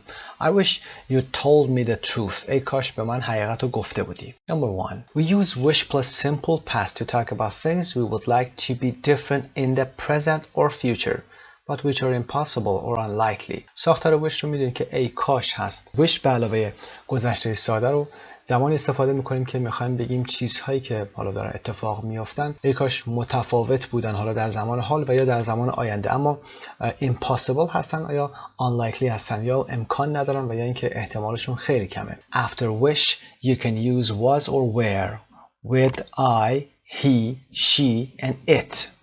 For example, I wish I was or I wish I were taller. برای ساختار I wish بعد از اون میتونید حالا اگر I دارید he دارید she دارید میتونید از was و were استفاده بکنید. خب مثال های بالا گفتیم I wish I was 10 years younger. ای کاش من 10 سال جوانتر بودم. ای کاش من بودم. I wish I was.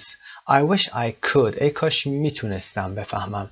یعنی که برای من امکان پذیر نیست. Unlikely و یا impossible هست. Number 2, we use wish plus past perfect to talk about things that happened or didn't happen in the past and which you now regret. ساختار wish به علاوه گذشته بعید یا ماضی بعید past perfect رو زمان استفاده میکنیم که چیزهایی در زمان گذشته اتفاق افتادن و یا اصلا اتفاق نیفتادن در گذشته و ما به خاطر این حالا این اتفاق افتادن و یا نیفتادنشون ما regret داریم which you now regret. پشیمون هستیم. مثل I wish I hadn't bought those shoes. پشیمون از اینکه اون کفش‌ها رو خریده. این کار در گذشته اتفاق افتاده. خریده. دیگه نمیتونه اون رو هم تغییر بده. I wish you had told me the truth. این حقیقت رو بهش نگفته. دروغ بهش گفته. You had told me. این کار در گذشته اتفاق افتاده و میگه ای کاش به من حقیقت رو گفته بودی. و ساختار if only. We can also use if only instead of I wish in all these structures. For example, if only he'd hurry up. If only I had a little more money. If only she hadn't told him about the affair. If only هم همون ساختار I wish هست فرقی نداره. If only he would hurry up. ای کاش اون عجله می کرد. If only I had a little more money. ای کاش که من پول بیشتری داشتم. If only she hadn't told him about the affair. ای کاش اون در مورد اون موضوع affair یعنی موضوع قضیه به اون موضوع رو نگفته بود. خب ساختار if only هست که باهاش آشنا شدیم، میتونه به جای wish هم کاربرد داشته باشه. برمیگردیم به درسمون. سایت مجموعه زبان ایرانی. Part D, write 3 more things that annoy you and that you would like people to change or to add to the Twitter thread. Begin with I wish, would or wouldn't. قسمت ای هم که in pairs or small groups compare your tweets. خب این کار رو انجام بدید. حتما 2 یا چند I wish داشته باشید. ای کاش مردم این کار رو میکردن، ای کاش مردم این کار نمیکردن. یه نمونه هم به عنوان مثال میذارم. مثال خودم هست. I wish people in my neighborhood wouldn't sound their car horns when I'm recording. ای کاش همسایه ها وقتی که من دارم ضبط میکنم انقدر صدای بوق ماشینشون رو در نمی آوردن یا بوق نمی زدن. خب بریم قسمت بعدی. Part 2, vocabulary and speaking. Ways of talking about feelings. خب در این قسمت میخوایم در مورد بیان احساساتمون صحبت بکنیم. در درس قبل صفت‌هایی که حال افراد رو توصیف میکنن رو مثل shocked, stunned, bewildered, disappointed. For example, I was disappointed و یا غیره رو کار کردیم و یاد گرفتیم. در این قسمت روش‌های دیگه بیان صفت رو کار می‌کنیم. معمولا این صفت‌ها رو از ورب می‌گیریم. حالا ممکنه هم بعضیشون از ورب گرفته نشه. اما چند حالت رو داریم که در قسمت‌های پایین توضیح میدیم. به عبارت دیگه می‌خوایم به عنوان مثال بگیم که یه چیزی کسل کننده هست و من کسل شدم و یا یه چیزی خسته کننده هست و من خسته شدم. خب we often talk about feelings in 3 different ways. 3 روش معمولا داریم برای بیان احساساتمون. One, by using a verb. For example, annoy. خب یه فعل annoy رو در اینجا میاره و میگه که با از فعل annoy به عنوان مثال میتونیم استفاده کنیم. یعنی در واقع از فعل استفاده میکنیم و بیان احساس میکنیم. مثال That noise is starting to annoy me. اون صدا دیگه داره شروع به آزار و اذیت من میکنه. Annoy me or to annoy me اینجا verb هست. روش دیگه by using an ing adjective. خب میدونید که با ing میتونیم صفت بسازیم مثل annoying. That noise is really annoying. اون صدا دیگه واقعا اذیت کننده و آزاردهنده هست. و number 3 by using an ed adjective. خب حالت دیگه adjective ها گفتیم که ed میگیره مثل annoyed. I'm getting really annoyed by that noise. دیگه واقعا با اون سر و صداها دارم رنجیده میشم و آزرده میشم، دارم اذیت میشم، خسته میشم. خب پس 3 حالت رو دیدیم. یه حالت verb بود، 2 حالت صفتی داشتیم، صفتی ing و صفت ed. Remember that the rules for pronouncing ed adjectives are the same as for regular past tense verbs. For example, annoyed is pronounced d, irritated is pronounced irritated, id, and depressed is pronounced t, depressed. خب روش‌های مختلف رو گفتیم که یه حالت verb هست ing ed. فعل دیگه رو میتونیم مثال بزنیم. For example, bore, b-o-r-e که آزاردهنده هست. It bores me یا کسل کننده هست، خسته کننده هست. It bores me. It is boring or I'm bored. به این شکل میتونیم مثال‌های دیگه داشته باشیم. خب بریم ادامه درس. Expressing feelings with verbs or ed or ing adjectives. خب در ادامه قسمت A, complete the sentences with the correct form of the word in bold. افعالی که bold هستن they are in bold. باید بیاریم اینجا و به شکل درست صفتی استفاده بکنیم. فعل اول رو در اینجا infuriate داریم. بریم معناش رو ببینیم. Infuriate verbش هست to make someone extremely angry. سنونیمش anger هست. عصبانی کردن. Infuriate. Her actions infuriated her mother. رفتارهاش مادرش رو عصبانی کرد. Infuriate. حالت رسمی تری داره. و infuriating adjective. Very annoying. The infuriating thing is that he is always right. چیز ناراحت کننده و عصبانی کننده اینه که همیشه هم حق با اونه. و adverbش هم که داریم infuriatingly. خب برمیگردیم به متن. It really infuriates me when people drive close behind me. وقتی مردم بدون فاصله پشت سر من رانندگی میکنن، یعنی به من میچسبونن ماشینشون رو، واقعا منو عصبانی میکنه. infuriates me. خشمگین شدن هست. It really اینجا باید infuriates اس میگیره به خاطر اینکه it هست. I get very frustrated when something goes wrong with my internet connection and I don't know how to fix it. وقتی که اینترنت کانکشن من خراب میشه و من نمیدونم چطور فیکسش بکنم، واقعا frustrated میشم. frustrated به معنای مستحصل شدن، ناکام شدن، ناامید شدن هست. Number 3, it's so embarrassing when I can't remember someone's name, but they can remember mine. واقعا خجالت آور هست وقتی که نمیتونم اسم کسی رو به خاطر بیارم اما اونا میتونن اسم منو به خاطر بیارن. It's so embarrassing. صفت هست ing. Number 4, I used to love shopping during a big sale, but now I find it exhausting. After an hour I just want to go home. I used to love گفتیم used to آدای در گذشته. وقتی که بیگ سیل میذاشتن، فروش های بزرگ میذاشتن، من واقعا عاشق خرید بودم اما I find it exhausting. الان برام دیگه خسته کننده هست. After an hour I just want to go home. بعد از یه ساعت میخوام برم خونه. Number 5, I'm often disappointed with. اغلب اوقات از هدیه های تولدی که میگیرم راضی نیستم. ناامید میشم. I'm often disappointed. اگر disappointing بگیم یعنی من هستم که باعث چیزی میشم، من هستم که باعث disappoint شدن میشم. اما وقتی که you are disappointed یعنی چیزی دیگه ای باعث شده که شما disappoint شدید. احتمالاً انتظارات من خیلی بالا هست یا مشخصاً انتظارات من خیلی بالا هست. Number 6, it amazes me. بعد از it فعل آوردیم. It amazes me that some people still don't buy things like books and music online. برای من خیلی عجیب هست که مردم هنوز چیزهایی رو مثل کتاب و موزیک رو آنلاین نمیخرن. Number 7, I find speaking in public absolutely terrifying. I hate doing it. برای من صحبت کردن در جمع واقعا یا absolutely terrifying هست، وحشت آوره و متنفر هستم از انجام این کار.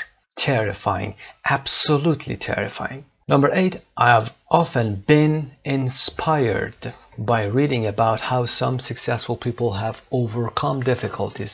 I have often been inspired. Inspire یعنی الهام گرفتن.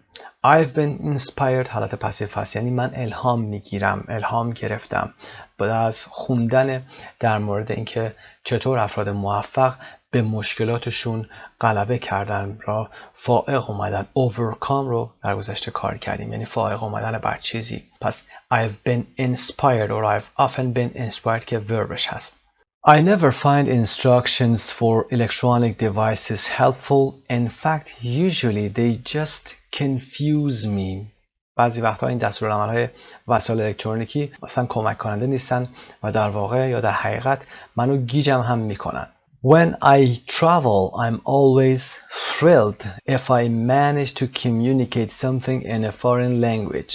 I'm thrilled. حالت پسیو داره.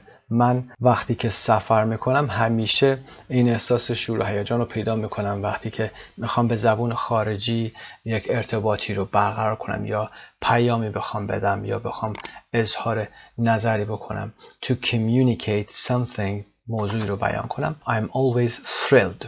خب بریم قسمت بعد part B. 3:16 Listen and check. Then with the partners say if the sentences are true for you or not. Give examples or reasons. خب با فایل صوتی گوش میکنیم. 3.16 1. It really infuriates me when people drive close behind me. 2. I get very frustrated when something goes wrong with my internet connection and I don't know how to fix it. 3. It's so embarrassing when I can't remember someone's name, but they can remember mine. 4. I used to love shopping during a big sale, but now I find it exhausting. After an hour, I just want to go home. 5. I'm often disappointed with my birthday presents. My expectations are obviously too high. 6. It amazes me that some people still don't buy things like books and music online. 7. I find speaking in public absolutely terrifying. I hate doing it. 8. I have often been inspired by reading about how some successful people have overcome difficulties. 9. I never find instructions for electronic devices helpful. In fact, usually they just confuse me. 10. When I travel, I'm always thrilled if I manage to communicate something in a foreign language. Note: feelings adjectives that have an ed form but not an ing form. A few ed adjectives describing feelings don't have an ing form. For example, impressed, impressive, not impressing. خب میدونید بعضی از صفت‌ها هستن که ed فرم دارن اما شکل ing ندارن، مثل impressed یعنی تحت تاثیر قرار گرفته و impressive یعنی تأثیر برانگیز یا تأثیر گذار. خب صفت‌های دیگه هم هستن که به این شکل هستن اما در قسمت پایین بیشتر کار میکنیم. نمونهش stress هست. For example, I'm stressed و یا this job is stressful. نمیگیم this job is stressing. خب میریم قسمت C. Complete the sentences below with the form of the adjective in bold. Number 1, we are extremely impressed by your resume. Your resume is extremely impressive.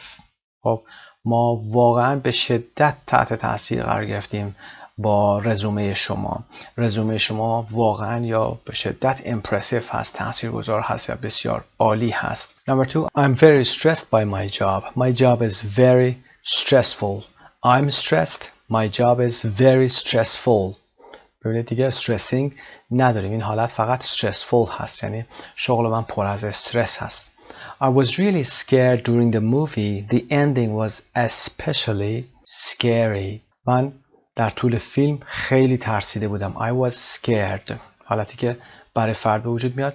The ending was especially scary. آخر فیلم هم واقعا scary بود. نمیگیم scaring. I was delighted to meet Jane. از دیدن جین خوشحال شده بودم. She really is a delightful person. شخصی هست که واقعا شاد هست، خوشحاله. Delightful، پر از شادی و سرزندگی هست. I was really offended by what you said. از اون چیزی که گفتی واقعا دلخورده شدم، ناراحت شدم. Offend رو کار کردیم. I was really offended. What you said was really offensive. اون چیزی که گفتی واقعا ناراحت کننده بود. Offensing نمیگیم offensive. خب بریم قسمت D. In pairs, choose 3 circles to talk about. 3 تا از این سرکل ها رو باید انتخاب بکنید، در موردش صحبت بکنید. سعی کنید همه اون موضوعات رو در موردش صحبت داشته باشید. موضوعاتش ببینیم. An embarrassing mistake you once made. یک اشتباه خجالت آوری که شما مرتکب شدید. Something that makes you feel depressed. چیزی که باعث میشه شما احساس افسردگی بکنید. A movie or a book that you found really disappointing. فیلم یا کتابی که برای شما واقعا disappointing بود، ناامید کننده بود. و something that really annoys you when you are shopping. Something that sometimes frustrates you about learning English. Frustrate و یا frustrate هر دو صحیح هست. در مورد خوندن انگلیسی چه چیزی هست که شما رو frustrate میکنه؟ Something that really stresses you in your daily life را هم میتونید انتخاب بکنید، صحبت بکنید. یه نمونه هم برای مثال بگیم. For example, an embarrassing mistake you once made. میتونید به این شکل شروع بکنید. I'm going to talk about هر کدوم از این موضوعات. I'm going to talk about an embarrassing mistake I made or I once made. I was being interviewed for a job position in a company or in an institute when suddenly I realized that I had or I was holding a cup of coffee in my hand or a bar of chocolate in my other hand. قسمت ای هم are there any things that make you feel exactly the same way as your partner که مقایسه بین خودتون و دوستاتون هست. این کار رو هم میتونید با دوستاتون انجام بدید. Unit 5B قسمت 1 در اینجا به پایان میرسه. خسته نباشید. به نام خدا. 5B Part 2 Page 50.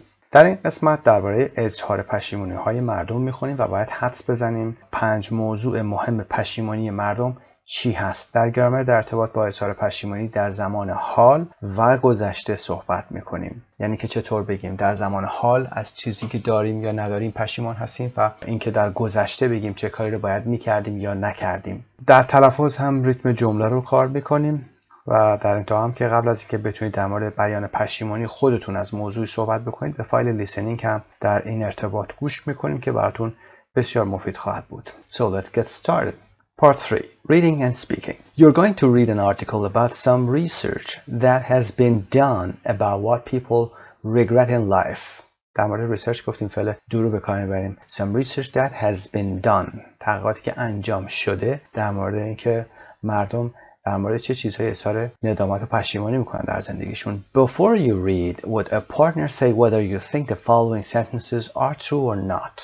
خب بعد از قسمت پایین سوالات رو خودتون بخونید، به سوالات پاسخ بدید، یک زمینه پیدا بکنید توی متنی که میخوایم بخونیم، ببینیم به چه چیزهایی باید بتونید اینجا پاسخ بدید. بعد از اون میریم قسمت B. Read the first part of the article to line 16 once and check. خب میریم متن رو با هم بخونیم. Regrets, we've had a few. Our love lives, health, childhoods.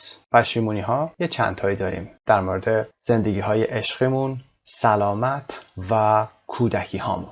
A recent survey has shown that we spend almost 3/4 of an hour every week dwelling on our regrets. یه تحقیق اخیراً نشون داده که ما تقریباً 3/4 quarter گفتیم که ربع هسته، یعنی 1/4. 3/4 جمع بسته میشه چون 3 تا کوارتر هست. 3/4 یک ساعت رو یعنی 45 دقیقه every week هر هفته dwelling on our regrets میکنیم، یعنی که بر روی اشتباهاتمون، بر ندامت هامون، پشیمانی های گذشتمون میایم حالت وسواس به خرج میدیم و وقت میذاریم یا انگشت میذاریم روشون، خیلی حساس میشیم. خب بریم قسمت پایین. در تصویرم که میبینید I wish I hadn't داره آرزو میکنه که ای کاش این کار رو نکرده بود. I wish I hadn't شروع میکنه و بعدش باید ادامه رو بگه. 3/4 of the people surveyed said they didn't believe it was possible to live a life without regrets, perhaps explaining why, on average, we spend 44 minutes a week thinking about things we could or should have done differently. 3/4 گفتیم 3/4 میشه 3/4.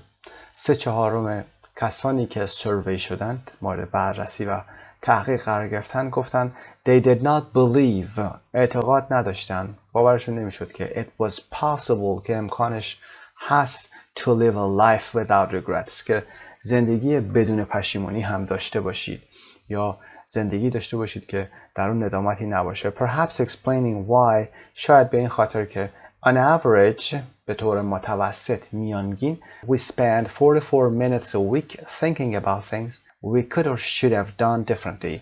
ما 44 دقیقه از یک هفته رو در مورد چیزهایی که میتونستیم و یا بهتر بود به شکل متفاوتی انجام میدادیم فکر میکنیم. خب could or should have done، could have done، should have done حتما میدونید ساختاری هست که در گذشته بوده، یعنی باید انجام میشده یا بهتر بوده انجام میشده اما معمولا نشده. Our main areas of regret are our love lives 20%, family 18%, career 16%, health 14% and finances 14%. موضوعات اصلی پشیمانی های ما در مورد زندگی های عشقی ما هست که 20%، خانواده 18%، career و یا job 16%، سلامت 14% و finances که امور مالی هست 14%. On average, most people have two main regrets in life and 17% of those interviewed laid the blame at someone else's door. به طور میانگین اغلب مردم دو موضوع اصلی پشیمانی در زندگی دارن و 17% اونهایی که مصاحبه شدن of those interviewed، یعنی اونهایی که مصاحبه شدن laid the blame at someone else's door. این یک اصطلاح هست، ایدیمی هست که به این معنا هست. در قسمت پایین میتونید در گلاسری چک بکنید، در باکسی که در پایین اومده say that somebody else is responsible for something، یعنی تقصیر رو گردن کسی دیگه انداختن. laid the blame at somebody else's door که تحت لفظی میشه که ایراد رو دم در خونه کسی دیگه گذاشتن، یعنی ایراد رو گردن کسی دیگه انداختن در فارسی. But 2/3 of 2,000 people interviewed said they thought their regrets had led them to act more positively and that they had learned from their mistakes.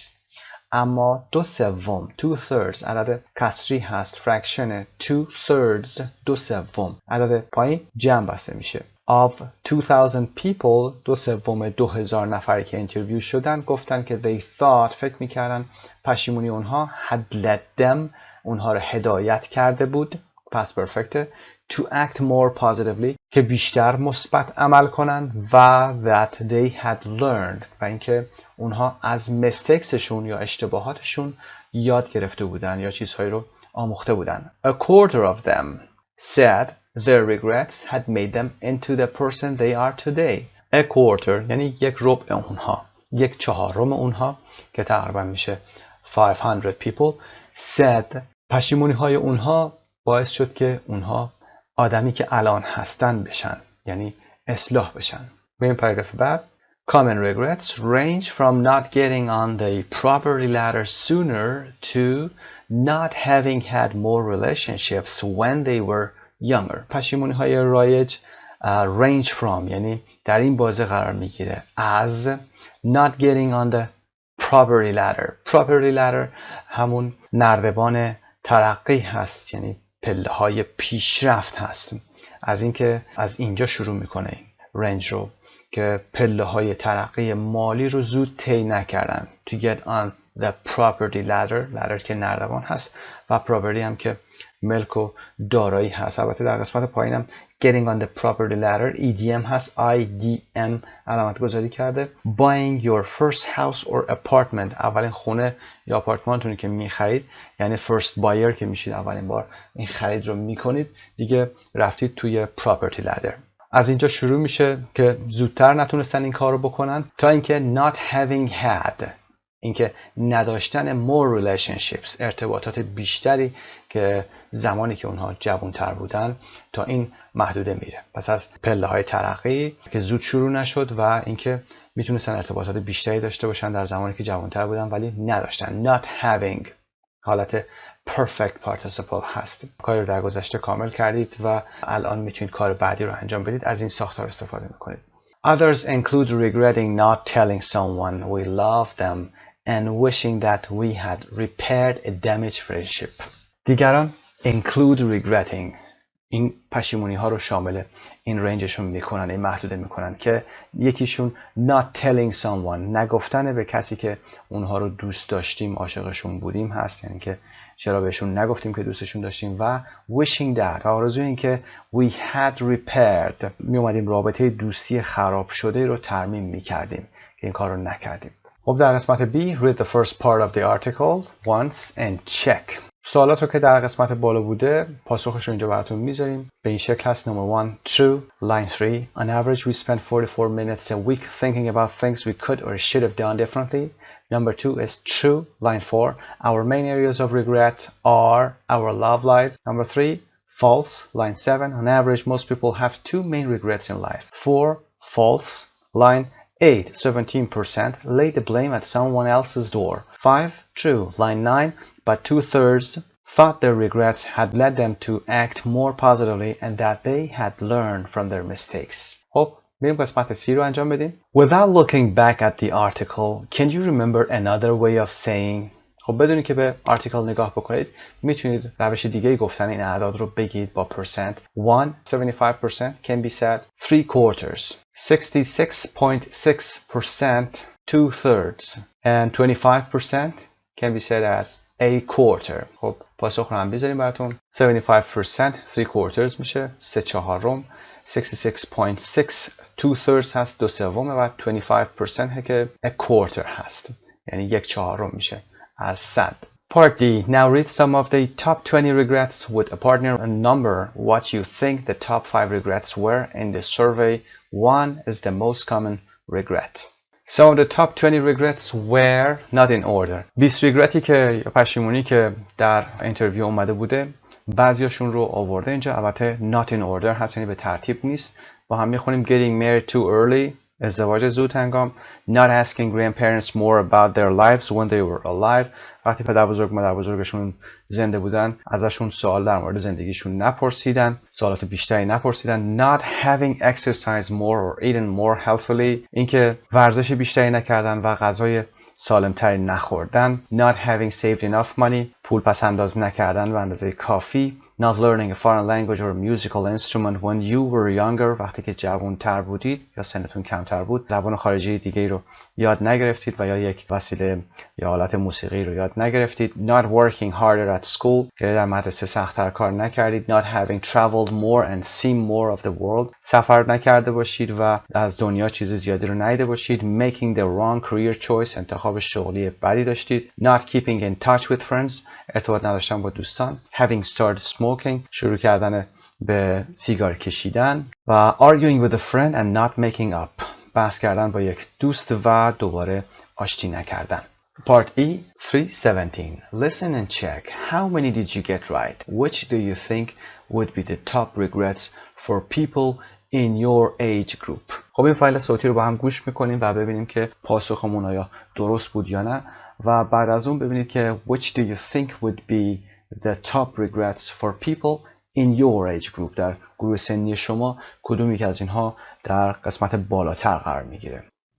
3.17 The top 5 regrets were, in reverse order, number 5, having started smoking, number 4, not having saved enough money, number 3, not having exercised more or eaten more healthily, number 2, not keeping in touch with friends, and the number 1 regret was not having traveled more and seen more of the world. خب پاسخش هم که در این تصویر میبینید the top 5 regrets were in reverse order. به شکل معکوس میاره in reverse order. Number 5, having started smoking. Number 4, not having saved enough money. Number 3, not having exercised more or eaten more healthily. Number 2, not keeping in touch with friends. And the number 1 regret was not having traveled more and seen more of the world. خب این پاسخش بوده. شما خودتون هم میتونید در مورد سن خودتون و یا گروه سنی خودتون هم پاسخ رو داشته باشید و بگید. حتما از این اصطلاحاتی که اومده، جمله هایی که در تاپ 20 regrets اومده استفاده بکنید. برای مکالماتی که دارید در مورد پشیمونی ها و غیره میتونید صحبت بکنید. و اما بریم به قسمت بعد regret doing or regret having done. After regret, the following verb must be in the gerund, but you can normally use either a simple gerund or a perfect gerund. I regret not going to college, or I regret not having gone to college. خب مشخصه که بعد از regret ما ساختار ing رو آوردیم. بگیم که regret doing میتونیم بگیم و regret having done. هر دو صحیح هست. میتونیم از هر دوش استفاده بکنیم، یعنی از ing به شکل ساده و از ing به شکل perfect استفاده بکنیم. یعنی perfect participle در قسمت دوم هست. به این معنا که I regret not going to college. من پشیمونم که به کالج نرفتم یا به دانشگاه نرفتم. و یا I regret not having gone to college. از نرفتن به دانشگاه خیلی پشیمون هستم یا پشیمون هستم. این ساختار رو که گفتیم که perfect participle هست، برای زمانی استفاده میکنیم که کاری رو در گذشته حالا کامل کردیم و الان میتونیم کار بعدی رو انجام بدیم. این ساختار perfect participle هست. اما ممکنه جای شما regret to رو هم دیده باشه، یعنی بگید چرا جای من دیدم regret to باشه. باید بگیم که وقتی که در نامه‌های رسمی یا مکاتبات رسمی و formal official ما میخوایم اظهار تأسف بکنیم، یعنی خبری رو به کسی بدیم که خبر خوبی نیست، از این ساختار استفاده میکنیم، یعنی میایم regret to رو استفاده میکنیم. حتما دیدید یا شنیدید که میگیم we regret to inform you or I regret to inform you. میذاریمش توی مثالی و میگیم که تاسفانه به اطلاع شما میرسانیم. عنوان مثال we regret to inform you that your son for example was killed in an accident last night. متاسفانه به اطلاع شما میرسونیم. اینجا پشیمونی ما نیست. اینجا میخوایم خبری رو با اظهار تأسف بفرستیم یا اعلام بکنیم به کسی. پس regret رو برای پشیمونی گفتیم حالت ing میاریم. حالا این ing میتونه ساده باشه و یا حالت perfect participle باشه که regret having done, regret having gone، یا اینکه منفیش باشه regret not having. ولی برای پشیمونی گفتیم که حالت regret doing و یا regret having done رو داشته باشیم. البته این شکل فعلش میتونه تغییر کنه. having done, having gone و یا غیره. past participleش رو باید بیارید. Part 4, grammar, wish plus simple past or past perfect. A. Now read 4 comments that people posted on the newspaper website after reading the article. Do you agree with any of them? Why or why not? خب در قسمت 4 تا پست داریم که این پست ها رو میخوایم با هم بخونیم. توی نیوزپیپر وبسایت اومده و این هم در ارتباط با wish هست، ای کاش من این کار رو میکردم یا نمیکردم. با هم یه مطالعه میکنیم و بحث گرامر رو بعدش خواهیم داشت که توضیح میدیم. I'm almost 23 and saving incredibly hard to travel around the world. من تقریبا 23 سالمه و به طور باور نکردنی دارم پول جمع میکنم تا دور دنیا بخوام بگردم. I would hate to reach my 30s and then look back at my 20s and say I wish I traveled more when I had the time. I would hate یعنی متنفرم از اینکه به دهه 30 برسم و بعد برگردم به دهه 20 سالگیم نگاه بکنم و بگم ای کاش وقتی که زمانش رو داشتم بیشتر سفر میکردم. I wish I'd traveled more when I had the time. یعنی از این زمان برگردم به گذشته نگاه بکنم. I wish I had traveled. past perfect استفاده میکنیم به خاطر اینکه کاری رو باید در گذشته انجام میدادیم. Matthew Dallas. ماتیو از دالاس این پیام رو فرستاده. میریم قسمت پایین.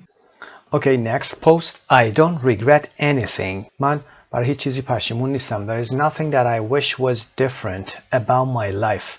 چیزی وجود نداره که من آرزو کنم متفاوت باشه امروز. That I wish was different. اینجا wish رو داره در مورد زمان حالش میگه، هرچند فعل گذشته هست اما به زمان حال داره اشاره میکنه. Everything I've done, however stupid it seems now, seemed like the right thing at the time. Of course, I've made mistakes, but I don't regret anything. هر چی که انجام دادم، present perfect یعنی تا الان انجام دادم، اگرچه stupid it seems now، اگرچه امروز مسخره به نظر میرسه یا احمقانه به نظر میرسه، seemed like the right thing. به نظر میرسید که اون زمان at the time یعنی در اون زمان کار درستی بوده برای انجام دادن. البته I've made mistakes، اشتباهاتی کردم، اما هیچ کدوم از اونها رو پشیمون نیستم بابتشون. And yes, that includes saving money, bad boyfriends, all the usual things. بله، این میتونه شامل حالا این اشتباهی کرده includes saving money تو پس انداز کردن، دوست پسرای بد و همه چیزهای معمول باشه.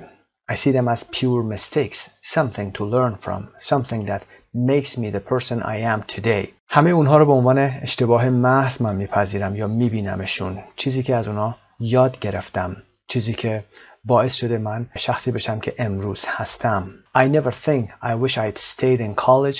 I wish I'd married my ex. If I had done these things, then I wouldn't be who I am today.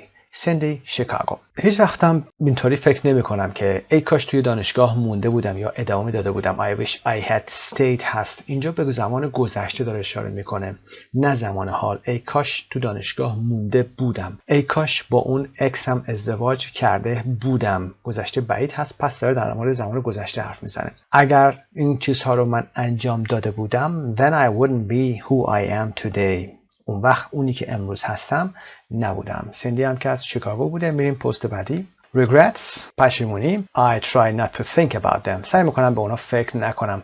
What's the point? What's the point یعنی نتیجهش چیه؟ فایدهش چیه؟ It's no use crying over spilled milk. فایده ای نداره که به چیزی که از دست رفته براش به قصه بخوری. Crying over spilled milk اصطلاحی هست به معنای قصه عمل انجام شده ای رو خوردن. Spilled milk یعنی شیری که ریخته شده. حالا شیری که ریخته شده براش گریه کردن نداره، اما ما معادله فارسی شو داریم. But I have a few. I have a few یعنی یه سری پشیمونی هایی دارم. Not buying the house I was renting for half the price I eventually paid for it and smoking. خب یکی از پشیمونی هاش این از خونه ای رو که رنت کرده بوده، اجاره کرده بوده، نصف مبلغ خریدش رو داشته پول رنت میداده. یعنی اگر به عنوان مثال $100,000 قیمت اون خونه بوده، داشته $50,000 پول رنتش میداده که I eventually paid for it که در نهایت اون رو خرید. And smoking و سیگار کشیدن. I really wish I hadn't wasted all that money on cigarettes. آرزو میکنه، میگه واقعا ای کاش اون همه پول رو روی سیگارتس که سیگارهای معمولی هست هزینه نکرده بودم. I hadn't. What a fool. چه کار احمقانه بود یا چه آدم دیوونه بودم. Still I managed to give it up, which I'm proud of. خب در انتها میگه که با این حال تونستم ترکش بکنم. Still I managed to give it up. با این حال تونستم ترکش بکنم. Which I'm proud of. به این کارم افتخار هم میکنم. Proud رو در درس قبلی در قسمت vocab یاد گرفتیم. نانسی سیاتل. و قسمت بعد هم که I wish there was a song called Je regrette tout that would be my philosophy of life. Martin Portland. خب پست آخرم میگه ای کاش ترانه وجود داشت به نام که در قسمت پایین زیر متن توضیحش رو داریم. Je regrette tout. French has for I regret everything. برای همه چیز من پشیمونم. There is a very well known Edith Piaf song called Je ne regrette rien که فرانسه هست به معنای I don't regret anything. من برای هیچ چیزی پشیمون نیستم. و ایشون میگه که کاش آهنگی وجود داشت یا ترانه وجود داشت که اینو میخون من برای همه چی پشیمون هستم. در قسمت B هم underline the 6 sentences in the comments with wish. What tense is the verb after wish? Are they wishes about the present or about the past? خب جمله هایی که با wish اومده رو در متن بالا حتما خودتون باید پیدا بکنید، underline بکنید و بگید که چه تنسی هستن، چه وجهی هستن و اینکه اونها در مورد زمان حال هستن، یعنی پشیمونن که الان چیزی شده یا نشده، یا اینکه در مورد گذشته هن که پشیمونن از اینکه کاری رو انجام دادن یا ندادن. پاسخ‌ها رو هم میزنیم و در مورد صحبت میکنیم. هرچند گفتیم که به چه زمانی دارن اشاره میکنن بعضی از این وجه‌ها. Number one, I wish I traveled more when I had the time. ای کاش سفر کرده بودم. Past perfect یعنی کاری در گذشته انجام ندادم. There is nothing that I wish was different about my life. در مورد الان صحبت میکنه. Simple past استفاده کرده و مربوط به زمان حال هست. I wish I had stayed in college. Past perfect. ای کاش میموندم هست که در زمان گذشته هست. I wish I'd married my ex. ای کاش ازدواج کرده بودم. بازم past perfect مربوط به زمان گذشته است که ما الان روش تأثیری نمیتونیم بذاریم. I really wish I hadn't wasted all that money on cigarettes. Past perfect هست. I hadn't wasted. منفیه. به زمان گذشته اشاره میکنه، کاری که در دست ما خارج هست. I wish there was a song called که این ترانه فرانسوی هست. Simple past هست یعنی زمان حال رو داره اشاره میکنه. کاش آهنگی وجود داشت، یعنی الان این آهنگ رو داشتیم اما برای این ساختار باید از گذشته ساده استفاده بکنیم.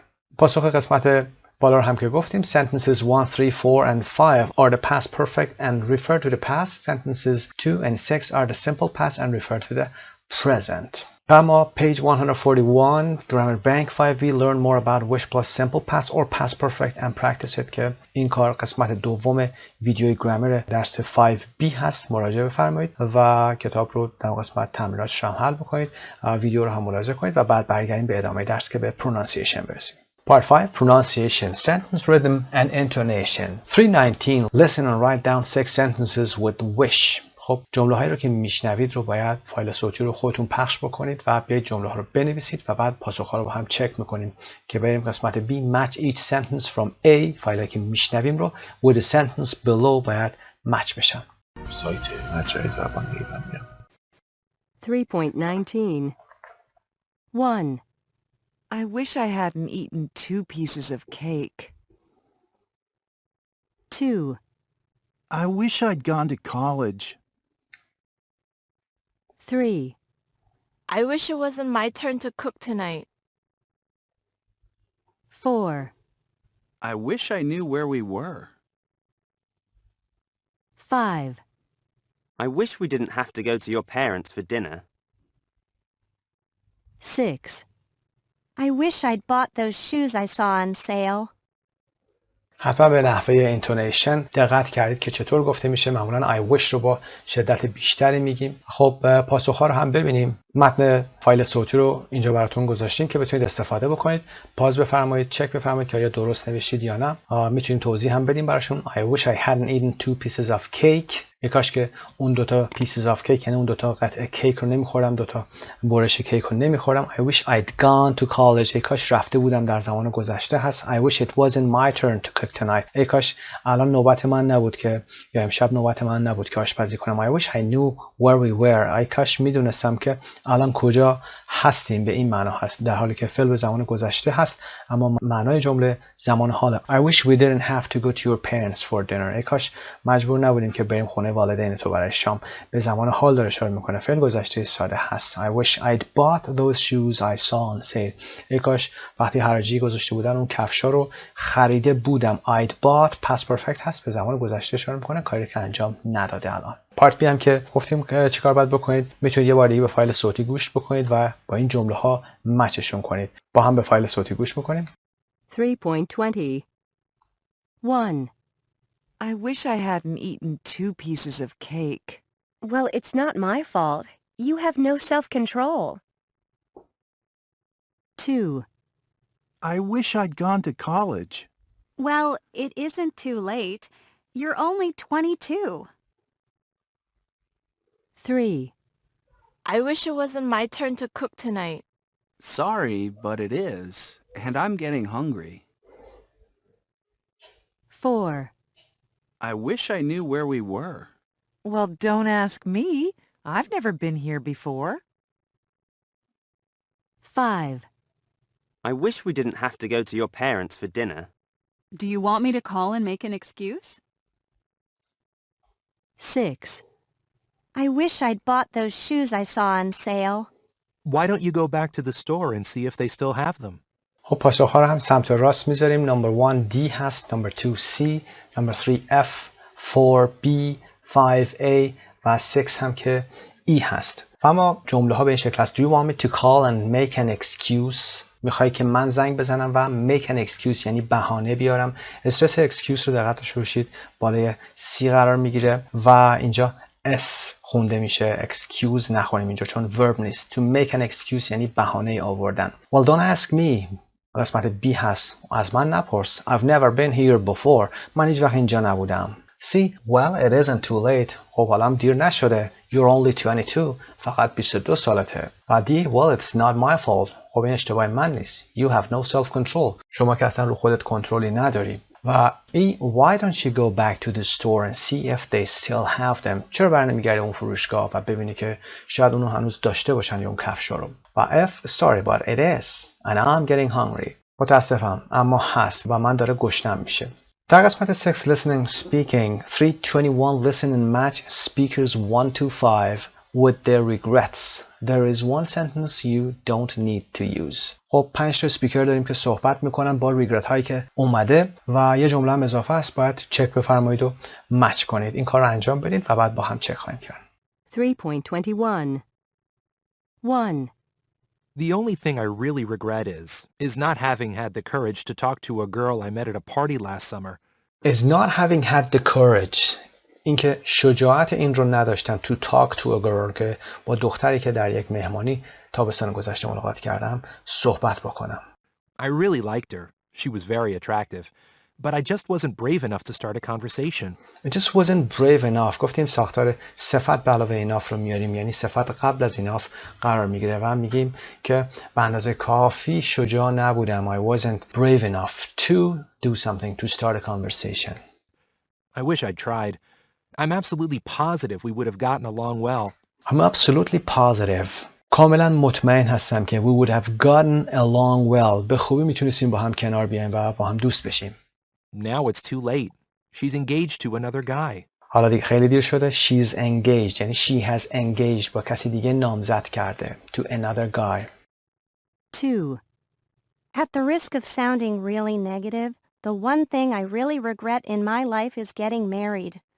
My sister said to me in the car on the way to the registry office, someone has to say to you that you really don't have to do this, you know. And, I ignored her because I thought, what do you know? You're still single. خب کلماتی که ممکنه براتون جدید باشه. To the registry office. Registry office دفتر ثبت طلاق و ازدواج و غیره هست و someone has to say to you یکی باید به تو بگه has to say to you that you really don't have to do this. مجبور نیستی این کار رو انجام بدی. You know خودت میدونی و میگه I ignored her یعنی بهش توجهی نکردم because I thought اینطوری فکر کردم what do you know you're still single تو چی میدونی تو که هنوز خودت مجردی. But, in fact, the next day when I woke up, I realized it was a terrible mistake, and I spent the next 15 years trying to get out of it. So, and I would never do it again, so that's probably my biggest regret. 3. I really wish I'd been able to know my grandmother better. She died when I was 12, and since then I discovered that she must have been a really fascinating person. And there are so many things I would love to have been able to talk to her about. She was Polish, but she was in Russia, in St. Petersburg during the Russian Revolution, and she knew all kinds of interesting people at the time. Painters, writers, people like that. I was only a child, so I never asked her much about her own life. Now I'm discovering all about her through reading her old letters and papers. But I wish she'd lived longer so that I could have talked to her about those times face to face. 4. When I was 15, I had a weekend job, in a supermarket, stocking shelves and that kind of thing. My friend also worked there, and he persuaded me one day to help him steal a carton of cigarettes, 200 cigarettes from the stockroom. stocking shelves رو در قسمت بالا که میگه یعنی چیدن قفسه ها هست، یعنی وسایل رو در اونجا گذاشتن. It was a crazy idea and totally out of character for me to do something like that. It was a crazy idea. ایده خیلی مسخره بود، دیوانگی بود و کاملا out of character for me بوده to do something like that. اصلا به من نمی اومد همچین کاری بکنم، در حد من نبود که این کار رو انجام بدم. I'd always been very honest until then. Anyway, the store manager found where we'd hidden the cigarettes and he called the police. So when we came to work that evening, the police were waiting for us. Although we got off with just a warning, we were only kids.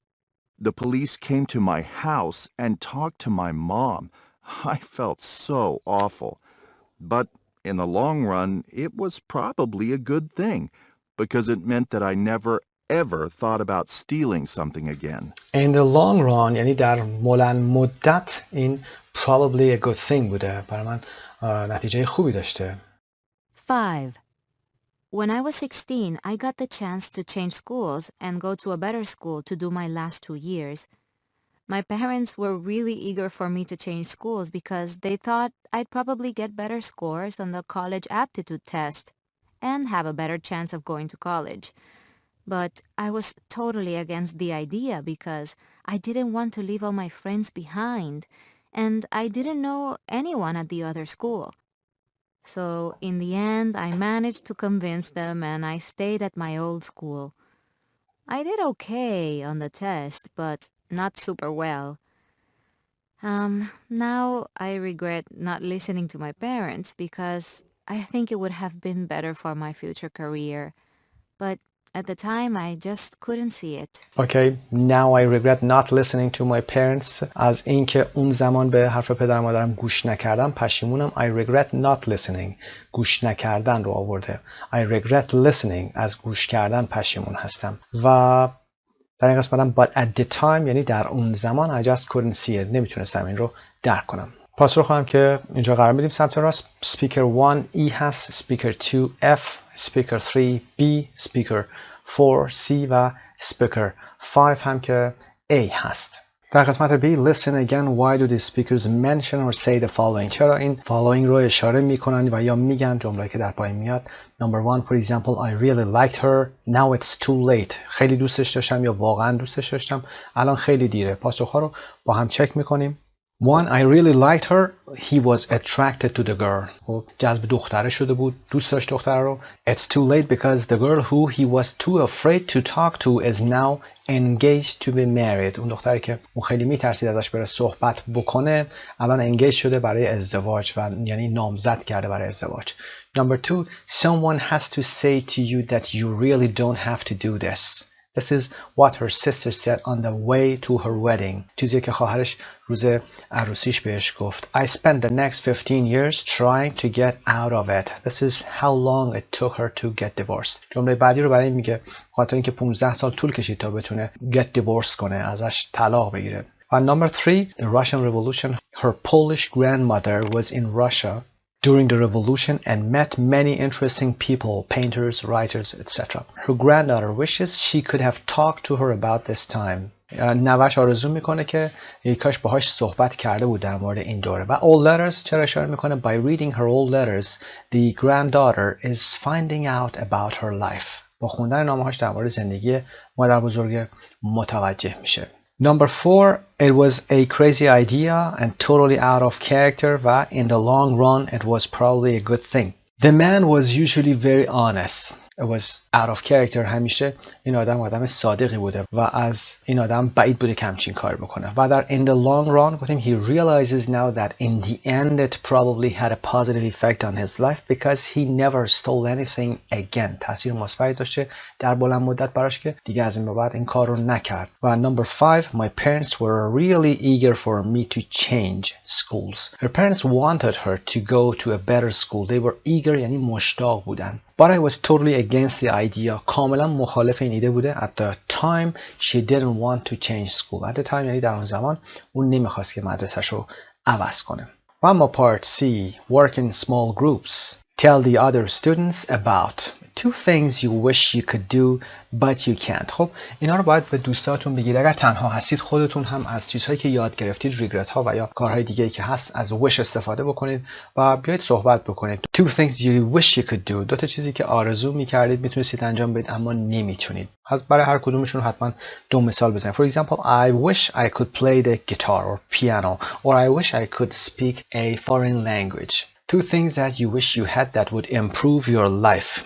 2 تا چیزی که آرزو می‌کردید داشتید یعنی الان داشتید که زندگیتون رو بهتر کنه. For example, money and time. For example, I wish I had more time. I wish I had more money. 2 things you wish you had done when you were younger. 2 تا چیزی که آرزو می‌کردید ای کاش زمانی که کوچیک‌تر بودید یا جوان‌تر بودید انجام می‌دادید. این به زمان گذشته برمیگرده. For example, I wish I studied more or I wish I followed my parents' advice. از نصیحت‌های پدر مادرم استفاده می‌کردم. 2 things you wish you hadn't done when you were younger. 2 تا چیزی که شما آرزو می‌کردید انجام نداده بودید وقتی که سنتون کمتر بود. For example, I wish I hadn't made friends with somebody. حالا اسمشون می‌خواید بگید و یا کار دیگه. اینها باید در مورد گذشته باشه، past perfect باشه و اینها باید در مورد زمان حال باشه. اما از past simple استفاده می‌کنید. خب این ترتیب Unit 5 Part B قسمت دومش به پایان میرسه. سانگ هم هست، این میستیک میتونید گوش کنید. خسته نباشید.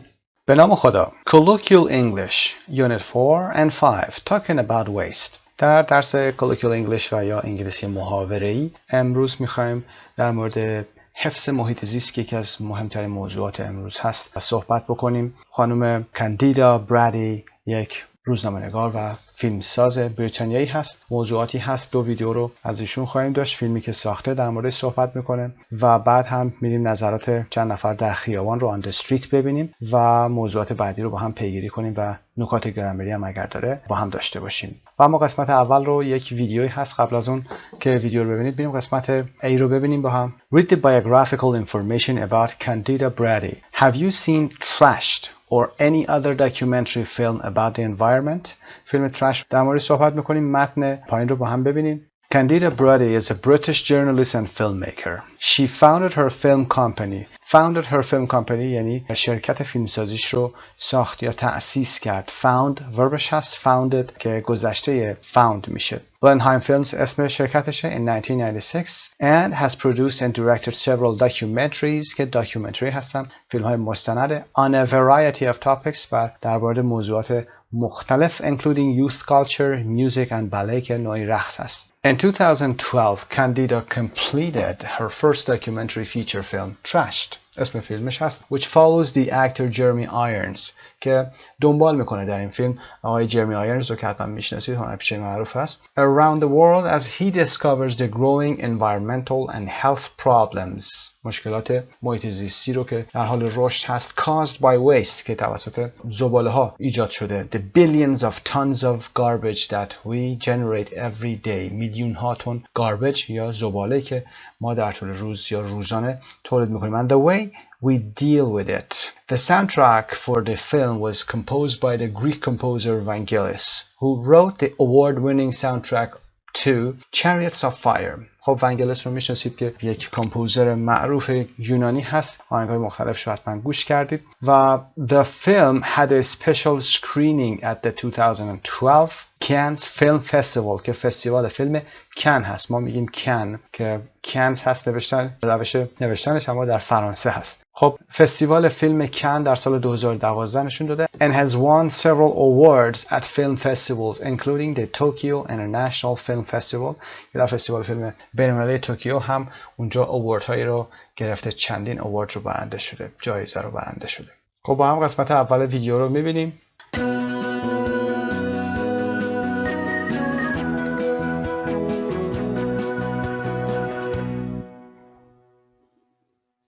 سایت مجموعه زبان ایرانیا. What were you hoping to do by making the film Trashed? Well, I think the role of the film for me was to raise awareness.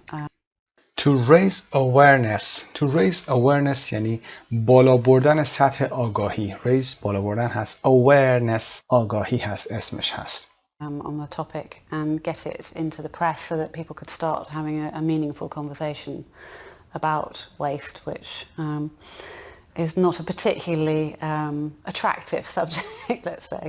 Let's say بهتر بگیم که موضوع خاصی نیست، موضوع خیلی جذابی نیست. How many countries did you film in? We ended up actually filming in 11 countries, but the stories that I've chosen are Stories that I've chosen موضوعات داستانه که من انتخاب کردم universal, and obviously I spoke to people in communities. are universal یعنی جهانی هستن این داستان‌هایی که من انتخاب کردم یا موضوعات هم in more countries than we actually filmed in, but the stories are certainly not isolated. They're repeated around the world. They're not isolated یعنی جدا نیستن. در سراسر دنیای موضوعات تکرار میشه. به یه شکل هست. Sadly, wherever you kind of want to pick, actually. Sadly, متاسفانه, wherever you kind of want to pick actually. How did you persuade Jeremy Irons to get involved in the film? Persuade, وادار کردن, ترغیب کردن جرمی آیرنز to get involved in the film. چطور تونستید این کار بکنید که آقای جرمی آیرن رو داخل فیلم بیارید و ترغیبش کنید که این فیلم رو باهاتون همکاری داشته باشه؟ I had worked with Jeremy some years ago on a different film, and I was generally aware that he doesn't like waste either. He will, wear his jumpers until they're worn out. He will, wear his jumpers. Jumpers همون سوئتر هست یا پولوور که ما میگیم هست. لباسای پشمی بالاتنه که میپوشن. و worn out یعنی کهنه شدن. استفاده بشه زیاده از حد و دیگه کهنه بشه. Keep his cars until they're falling apart. He'll repair everything. So he's always seen, the value in reusing things. It's just something natural to him as well. So he just felt like a natural first approach, and so I sent him the treatment, and amazingly he loved it. It's of wood, but in the 50 years since then, things have changed. The treasure I used to find in the sand has been replaced by trash. How did you get Vangelis to write the soundtrack? Well, Jeremy and Vangelis have been friends for years, so Jeremy sent him the rough cut of the film. Jeremy sent him the rough cut of the film. Rough cut وقتی که متن می‌نویسیم پیش‌نویسی داریم. rough cut هم یه پیش‌پرده از فیلم هست. نسخه‌های اولیه فیلم هست. این رو برای آقای ونگلیس فرستاد. And Vangelis absolutely loved it. He is also a committed environmentalist, so he's always been aware. He was aware because he'd worked with Cousteau, sort of various people. He was aware of issues for the seas and so on. But generally, again, he was very shocked by the film and really wanted to get involved. So.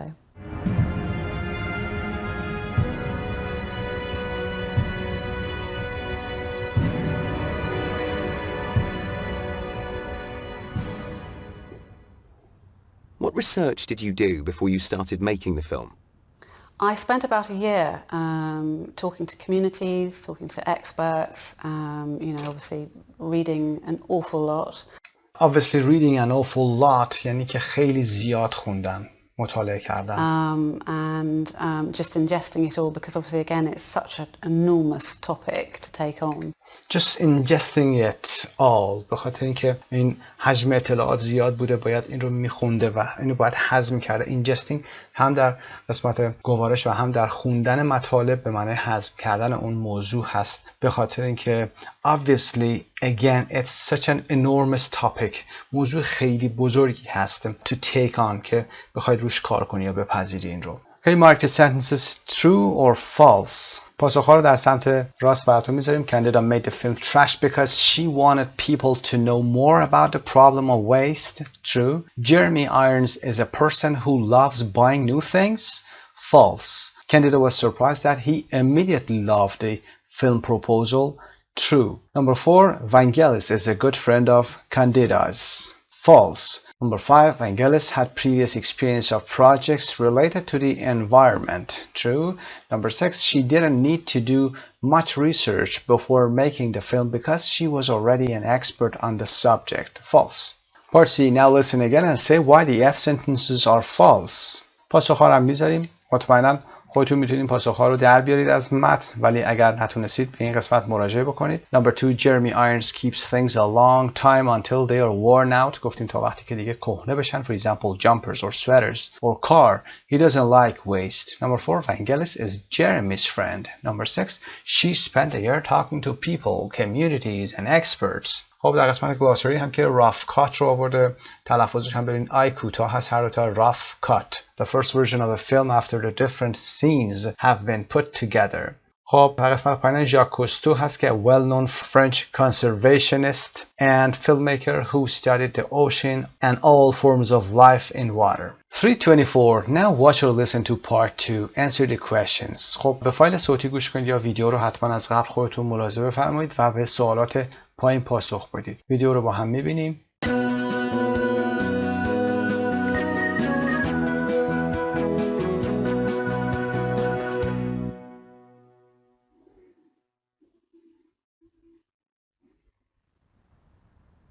Rubbish isn't very attractive visually. Was that a problem for you as a filmmaker? Yes and no. Strangely enough, obviously I had a wonderful DOP, director of photography, so he can pretty much make anything look beautiful, I think. But I wanted to choose, as I've said earlier. As I've said earlier, دوباره تکرار میکنه. As I've said earlier، طور که قبلا گفتم یا پیشتر گفتم. You know, I did a lot of research, and so sadly these things were repeatable and in every country around the world. So I wanted to choose beautiful places wherever possible that have been ruined, unfortunately, by man-made rubbish. That was ruined by man-made rubbish که زباله‌های ساخت بشر هست. So the ancient port of Saida in Lebanon, the fact that, you know, you've got this huge mountain of waste which was formerly a flat sandy beach. What was a sandy beach has been replaced by a trash mountain. Well over 40 meters in height. Documentaries about how we're destroying the planet can be very depressing. Was that also a challenge for you? A huge challenge, yes. I would have preferred to make a much more cheerful documentary than I think Trash is. I think it has got hope. I think because we were very much aware that we wanted to offer solutions at the end of it. But you are, the subject is not a cheerful subject. I could have gone further, I think, with it, but I didn't want to because actually, you know, you could sort of end up feeling like you just want to go and shoot yourself, which is not what I wanted. I wanted to feel that, you know, people feel that they can make a difference to this topic. In the film, you focus on air pollution, land pollution, and water pollution. Which do you think is the most worrying? If I had to pick one, which I would be reluctant. I would be reluctant. واژه reluctant رو ببینیم در دیکشنری. Reluctant تلفظ و part of speechش adjective صفت. I was reluctant. Slow and unwilling. Opposite willing. وقتی که تمایل نداشته باشید، بیمیل باشید یا مخالف انجام کاری باشید reluctant هستید. She gave a reluctant smile. لبخندی از روی بیمیلی زد. Reluctant to do something که همینطور که در متنمون اومده، یعنی میل به انجام کاری نداشتن هست. ادوربش هم ببینید reluctantly که با بیمیلی هست یا از روی بیمیلی کاری رو انجام دادن. Reluctantly he agreed. اون با بیمیلی موافقت کرد. پس reluctant رو کار کردیم. برمیگردیم به درسمون. I would be reluctant to do. من تمایل به انجامش نداشتم. It would be water. Without a doubt. It would be water without a doubt. یعنی موضوعی که من مد نظرم بود آب باید باشه. Without a doubt. بدون شک موضوع آب بوده. I think that what has happened to all of the oceans and beaches actually as well in the world in the last 30 years is astonishing. astonishing صفتی که کار کردیم در درس‌های 5 بوده. astonishing به معنای حیرت آوره و صفت دیگه شو داشتیم I was astonished astonishing کار کردیم این صفت ها رو. astonished وقتی میشید متحیر میشید. موضوع میتونه astonishing باشه یعنی حیرت آور باشه. The scale and the speed. In the scale and the speed یعنی در مقیاسی که میدیدیم، در وسعتی که میدیدیم و سرعت تغییر محیط زیست رو میدیدیم واقعا astonishing بود، حیرت آور بود. You know, there are certain places in the world that you have to dig down on a beach. Dig down on a beach یعنی که باید برید حفره بکنید یا بکنید زمین رو در ساحل. Over a foot.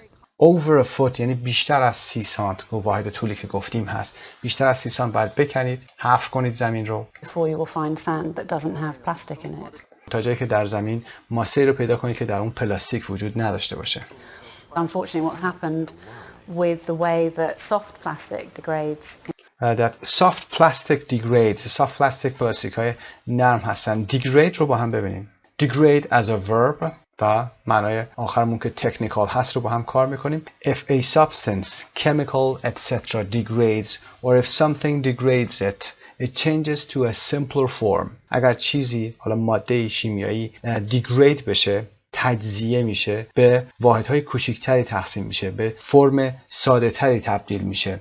degradable adjective هست، چیزهایی که قابل تجزیه شدن هستن. یه واژه هم داریم biodegradable، احتمالاً بهش بر میخورید. بایا به معنای زیست هست. اصلا کلمه بایا یک پیشونده به معنای زیست، مثل biology که میشه زیست شناسی. biodegradable چیزهایی هستن که در طبیعت میتونن تجزیه بشن. خب بریم به متن اصلیمون. That soft plastic degrades in water is that روشی که پلاستیک نرم در آب تجزیه میشه این شکلیه که in water is that the pieces become so fragmented that they're the same size as the zooplankton.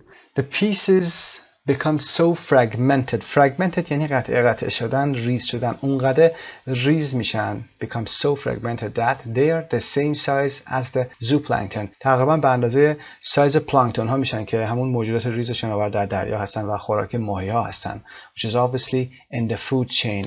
قرار میگیره در زنجیره غذایی. Food chain زنجیره غذایی هست، یعنی میتونه جای غذای ماهی ها رو بگیره و ماهی ها رو دچار مسمومیت بکنه. Which obviously is in the food chain. Number one, which was the bigger problem for Candida? Making the film visually attractive or trying not to make it too depressing. خب کدومی که از این موضوعات برای کاندیدا مشکل بزرگتری بوده؟ اینکه فیلم رو بیاد از لحاظ بصری، از لحاظ دیدن اترکتیوش بکنه و یا اینکه بیاد از حالت افسردگی این فیلم کمش بکنه. Trying not to make it too depressing براش مهمتر بوده و سخت‌تر بوده. Number two, what kind of pollution does she think is the most worrying? Air, land or water? که در متن توضیح دادیم. Water pollution is more important to her. Part B. Listen again. Complete the sentences with one word. خب اینجا دوباره باید به فایل صوتی خودتون گوش کنید حتما. فایل صوتی 324 رو و قسمت‌های خالی رو پر بکنید. بعد بیاین ویدیو رو بذارید و چک بفرمایید. Number one, Candida had a wonderful DOP که مخفف Director of Photography هست. She wanted to film in beautiful places that had been ruined by man-made garbage. مکانهای زیبایی رو برای فیلم برداری بکنه که had been ruined حالت past perfect passive هست، توسط زباله‌های ساخت بشر نابود شده. She would have preferred to make a more cheerful documentary. ترجیح میداده که یک داکیومنتری یا فیلم مستند شادتری بسازه. She thinks they were very much aware that they wanted to offer solutions at the end of the film. To offer solutions at the end of the film یعنی که بیان در انتهای فیلم راه حل‌هایی رو بیان ارائه بکنن. Number 5, she says you have to dig down over a foot deep on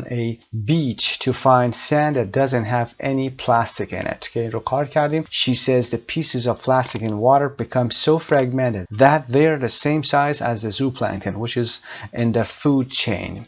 در مورد food chain هم که صحبت کردیم که زنجیره غذایی هست. در قسمت گلاسری سایدا داریم or Sidon, a port in Lebanon, its third largest city هست و zooplankton, microscopic organisms that live in water. خب سایدا or Sidon بندری هست در لبنان و یا لبنان به زبان فارسی و its third largest city که سومین شهر بزرگ لبنان هم میشه. zooplankton هم که توضیح دادیم موجودات میکروسکوپی هستن که در آب زندگی میکنن، موجودات ریز. خب این قسمت بعد part 3 325. Now watch or listen to part 3. Answer the questions. به فایل صوتی حتما گوش کنید. به سوالات بتونید خودتون پاسخ بدید. بعد ویدیو رو حتما پلی کنید.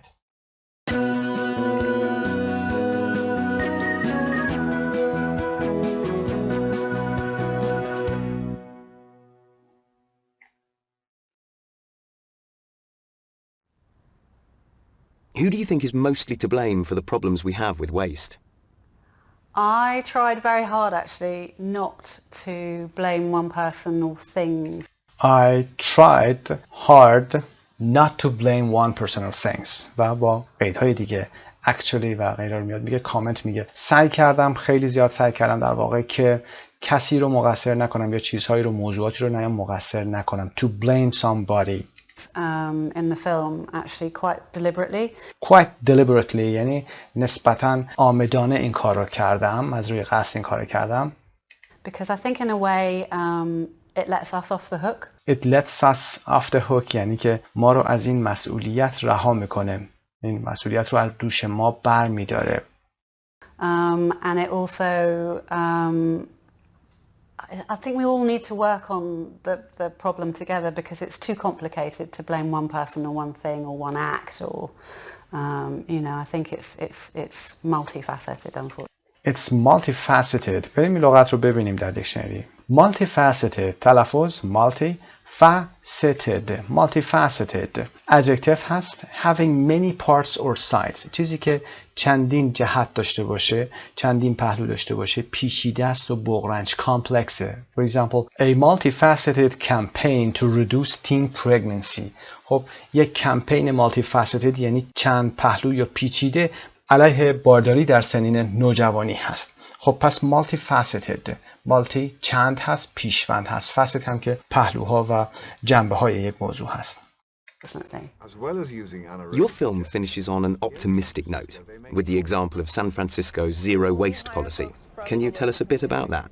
Well, I actually in the film ended up using San Francisco as the example because I wanted to show that zero waste could be achieved on a big Zero waste خب مشخص zero waste یعنی که زباله وقتی که به سطح صفر برسه could be achieved یعنی رسیدن به هدف بزرگ هست. On a big scale در مقیاس بزرگ قابل دستیابی هست. Scale. When you go and stay in San Francisco in your hotel room, you'll have 4 different bins and you'll have signs on the wall of what goes into each bin. bin همون سطل زباله ها هست. So it's very, very easy to recycle, and I think that's a huge part of what we should be doing. Has the film changed your own habits regarding waste? I don't think the film has particularly changed my own habits dramatically, because I've always been thrifty. I've always been thrifty. Thrifty رو ببینیم. Thrifty تلفظ. صدای اول کوتاه، ای دوم کشیده هست. Thrifty adjective هست. Using money carefully and wisely. Synonym economical, hardworking, thrifty people. آدمایی که کوشا هستن و سخت کوش هستن و thrifty هستن، مقتصد هستن. Thrifty به معنای صرفه‌جو و مقتصد هست. For example, a thrifty student یک دانشجوی صرفه‌جو یا مقتصد که adverbش هم آورده thriftily و thriftiness nounش هست. برمیگردیم به درس. So I've always been thrifty. من همیشه آدم مقتصدی بودم و آدم اقتصادی بودم و صرفه‌جو بودم. By nature because I was lucky enough to spend a lot of time with my grandparents when I was growing up, and the post-war sort of philosophy of never wasting anything. The post-war sort of philosophy of never wasting anything، یعنی اون فلسفه بعد از جنگ، منظور جنگ جهانی است 1945، اون فلسفه هیچ وقت چیزی رو از دست ندید یا زباله نسازید رو که در پست وار هست. پست هم خودش یه پیشوند هست، قرار وقتی میگیره پست یعنی پیش، و میگه اون رو من ادامه میدادم. It was instilled in me. instill رو با هم ببینیم. instill حالت بریتیشش instill هست، یعنی حالت اول. حالت امریکنش double L هست، برخلاف بسیاری از جاها که ما double L ها رو برای بریتیش میدیدیم. اینجا instill تک L یعنی 1L برای بریتیش میشه و امریکن double L هست. instill تلفظ. قسمت های دوم و سومش رو هم که دارید میبینید و قسمت present participleش هم که instilling ing میگیره. To teach someone to think, behave or feel in a particular way over a period of time. وقتی به کسی کم کم آهسته در طولانی مدت یاد بدی که چطور رفتار بکنه، احساس بکنه یا کاری رو انجام بده، اینستیل کردنه، یعنی القا کردنه به کسی، ذره ذره به کسی به یه چیزی رو یاد بدی. For example, a manager's job is to instill determination into his players. خب وظیفه یک مدیر القا یا فهموندن عزم و اراده به بازیکنانش هست. خب instill رو با هم کار کردیم، برمیگردیم به درس. So you know it was instilled in me، یعنی دیگه آروم آروم دیگه توی من شکل گرفت این عادت، به من القا شد. It just, you know, it was instilled in me.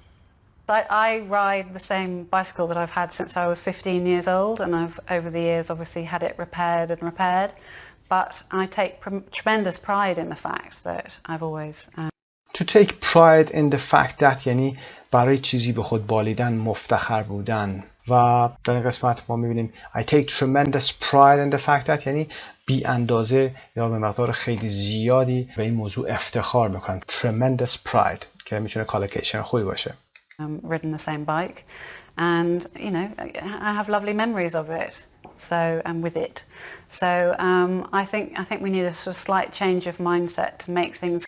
We need a slight change of mindset. Mindset رو ببینیم. Mindset noun هست someone's general attitude and the way in which they think about things and make decisions. Synonym outlook هست. Mindset یعنی نگرش. The company seems to have a very old-fashioned mindset. شرکت به نظر میرسه که یک نگرش خیلی قدیمی داره. Mindset. Cool. The longer you have them in a way, than actually this perpetual thing of buying. Perpetual رو ببینیم واژه‌شو. Perpetual بریتیشش perpetual آر تلفظ نمیشه.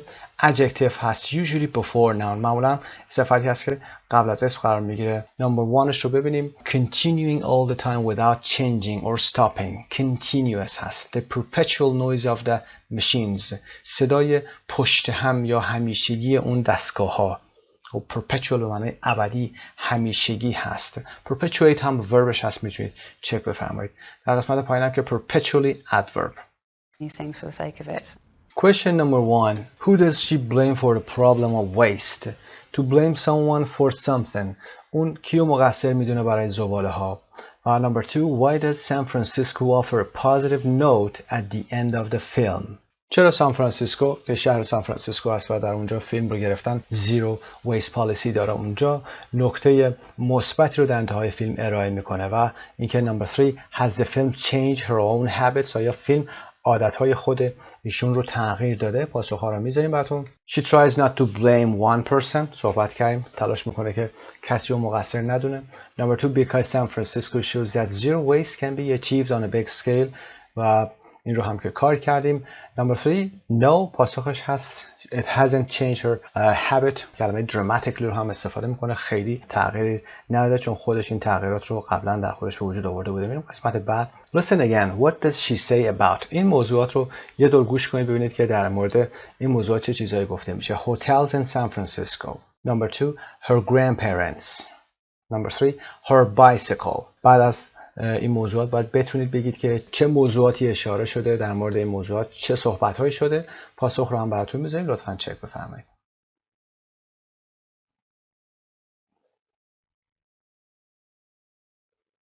در قسمت glossary zero waste, the recycling and reusing of all products.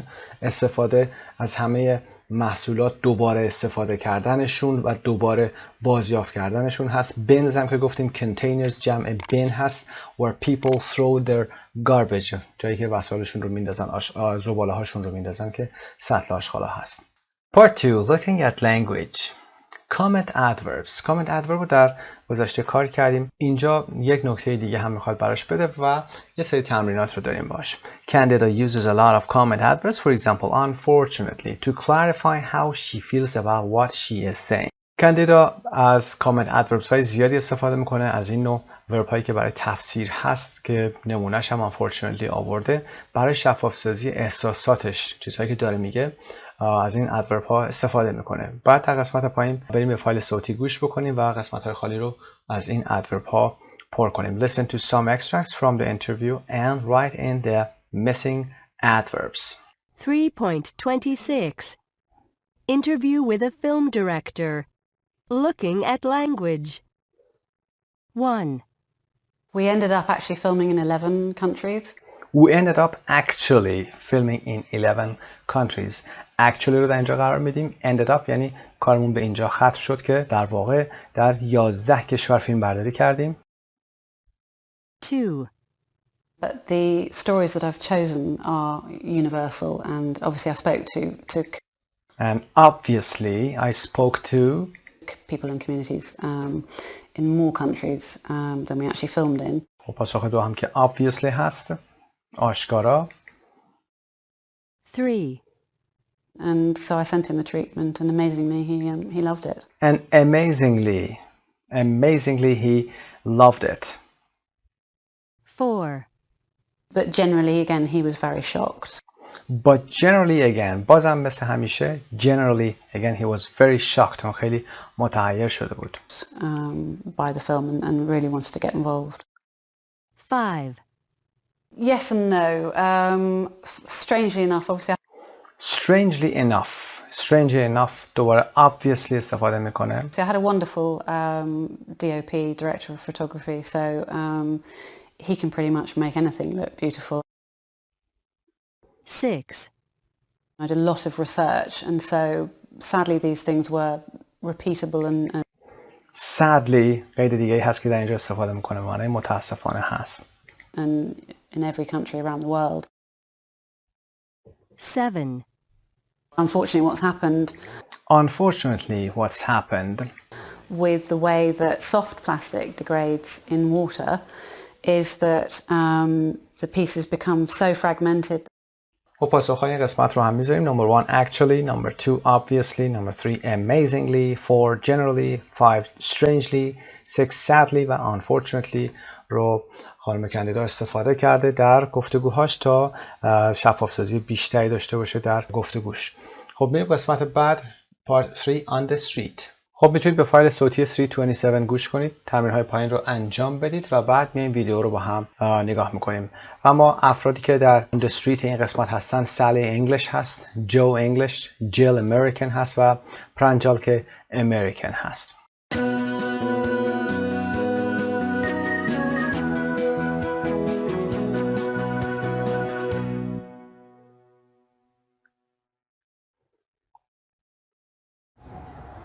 How much recycling do people in your country do? I don't think we do enough. I think we could do a little bit more. I'm not wonderful myself, but we try and do a little bit of recycling. How responsible are you personally? شخصا خودتون رو چقدر مسئول میدونید یا چقدر مسئولیت پذیری دارید در ارتباط با waste و recycling؟ Well, we'd probably do about 30% we recycle. What do you think the government or individuals could do to make people recycle more? Well, they could give you all these boxes and bins and things at home to help you recycle. The Germans seem to do it quite well. The Germans seem to do it quite well. به نظر میرسه که آلمانی‌ها تو این کار خوب هستن در recycling. How much recycling do people in your country do? I think people are quite good at recycling.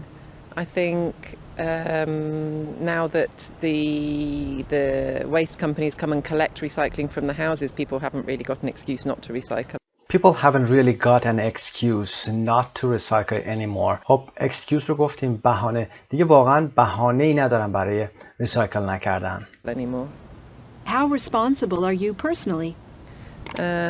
I recycle as much as I can. As much as I can. تا جایی که میتونم I recycle. What do you think the government or individuals could do to make people recycle more? Well, maybe they could offer a financial incentive. They could offer a financial incentive. Incentive به معنای مشوق هست، انگیزه هست. با هم چک کنیم incentive رو. Incentive, noun, uncountable, something that encourages you to work harder, start a new activity, etc. Motivation, سینونیمش میتونه باشه. Motivation. پس incentive به معنای مشوق و انگیزه هست. وقتی که financial incentive میدن یعنی که مشوق مالی میشن، انگیزه های مالی ایجاد میکنن، جایزه میدن. For recycling, or maybe for producing less rubbish that can't be recycled. How much recycling do people in your country do? I think that recycling is getting better in this country. I think that we still have a long ways to go. I think we still have a long ways to go. ما فکر میکنم که هنوز راه زیادی داریم که بریم. کارهای زیادی که هست که باید انجام بدیم. I think it's still done largely in pockets and not necessarily nationwide as much as it could be. I think it is still done largely in pockets and not necessarily nationwide as much as it could be. اینجا به این معنا هست که فکر میکنم در بخش‌های یا در مقیاس‌های کوچک انجام میشه و در سراسر جهان هنوز فراگیر نشده. necessarily هم که به معنای لزوماً هست. How responsible are you personally? Actually, in the town where I live, we have a very strong recycling program, and so I participate in filling it up with cans and bottles and newspapers and all kinds of stuff, and they come and get it every other week. So. یه نکته در participate هست، participate in هست و در این قسمت هم که they come and get it every other week که اونها میان زباله ها رو که به صورت ریسایکل شده هر یه هفته در میان میبرن. Easy to do. What do you think the government or individuals could do to make people recycle more? Oh, well, incentives always work. Well, incentives always work. مشوق ها همیشه کار میکنه، یعنی که گزینه خوبی خواهم بود. Besides above and beyond monetary incentives, just Besides یعنی in addition علاوه بر این above and beyond monetary incentives. Monetary به معنای پولی هست، مالی هست که همون financial هست. Incentives to, promote benefits to the environment.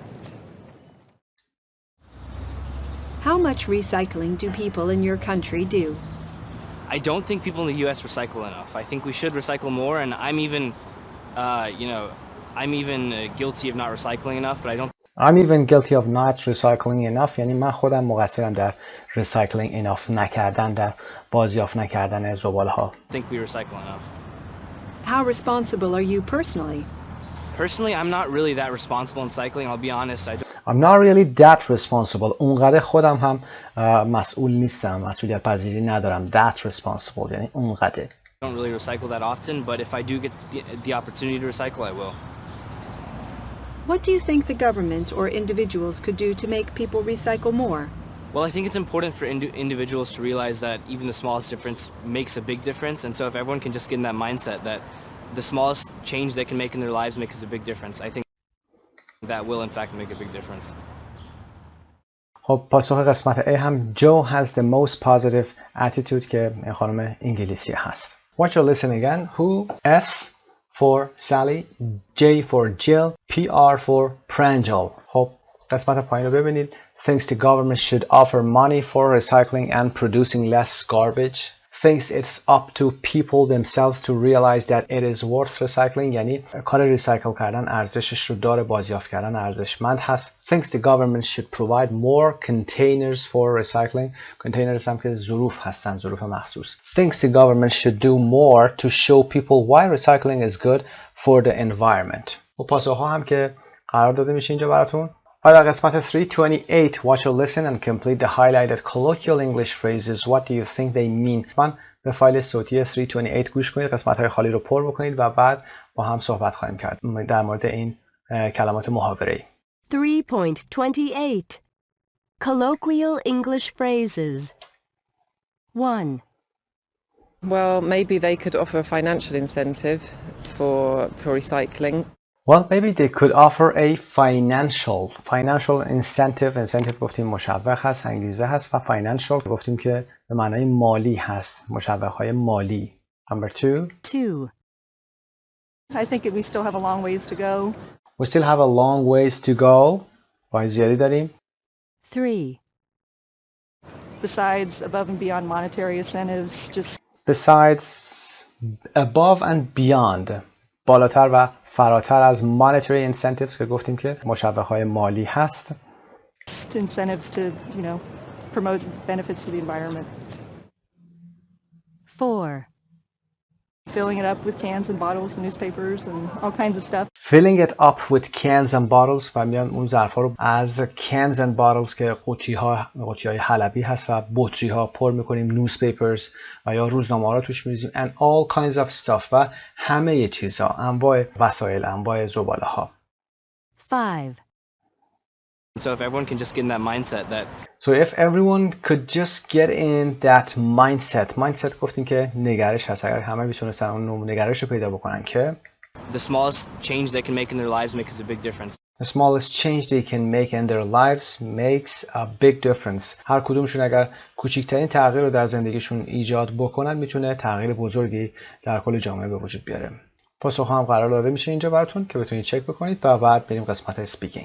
در قسمت 4 speaking answer the questions with a partner. Try to use common adverbs to show how you feel about what you were saying. خب حتما به این سوالات باید پاسخ بدید به هر شکلی که میتونید. از فایل های صوتی، از متنی که خوندیم استفاده بکنید و به سوالات زیر پاسخ بدید که برای speakingتون مناسب هست.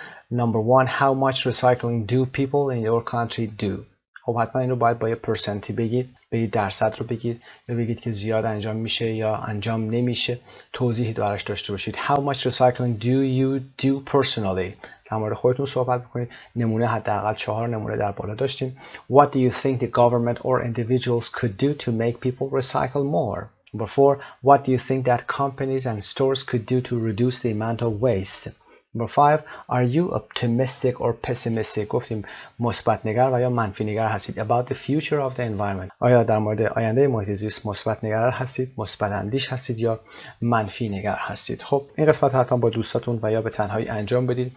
لازم هست که این قسمت حتما تاکید بشه چون از موضوعات مهم روز هست. بحث waste، بحث environment هست. ممکنه که روزی به درتون بخوره در مصاحبه و یا جایی، حتما این رو نیاز خواهید داشت. خب خسته نباشید. درس 5 هم در اینجا به پایان میرسه. پیروز باشید.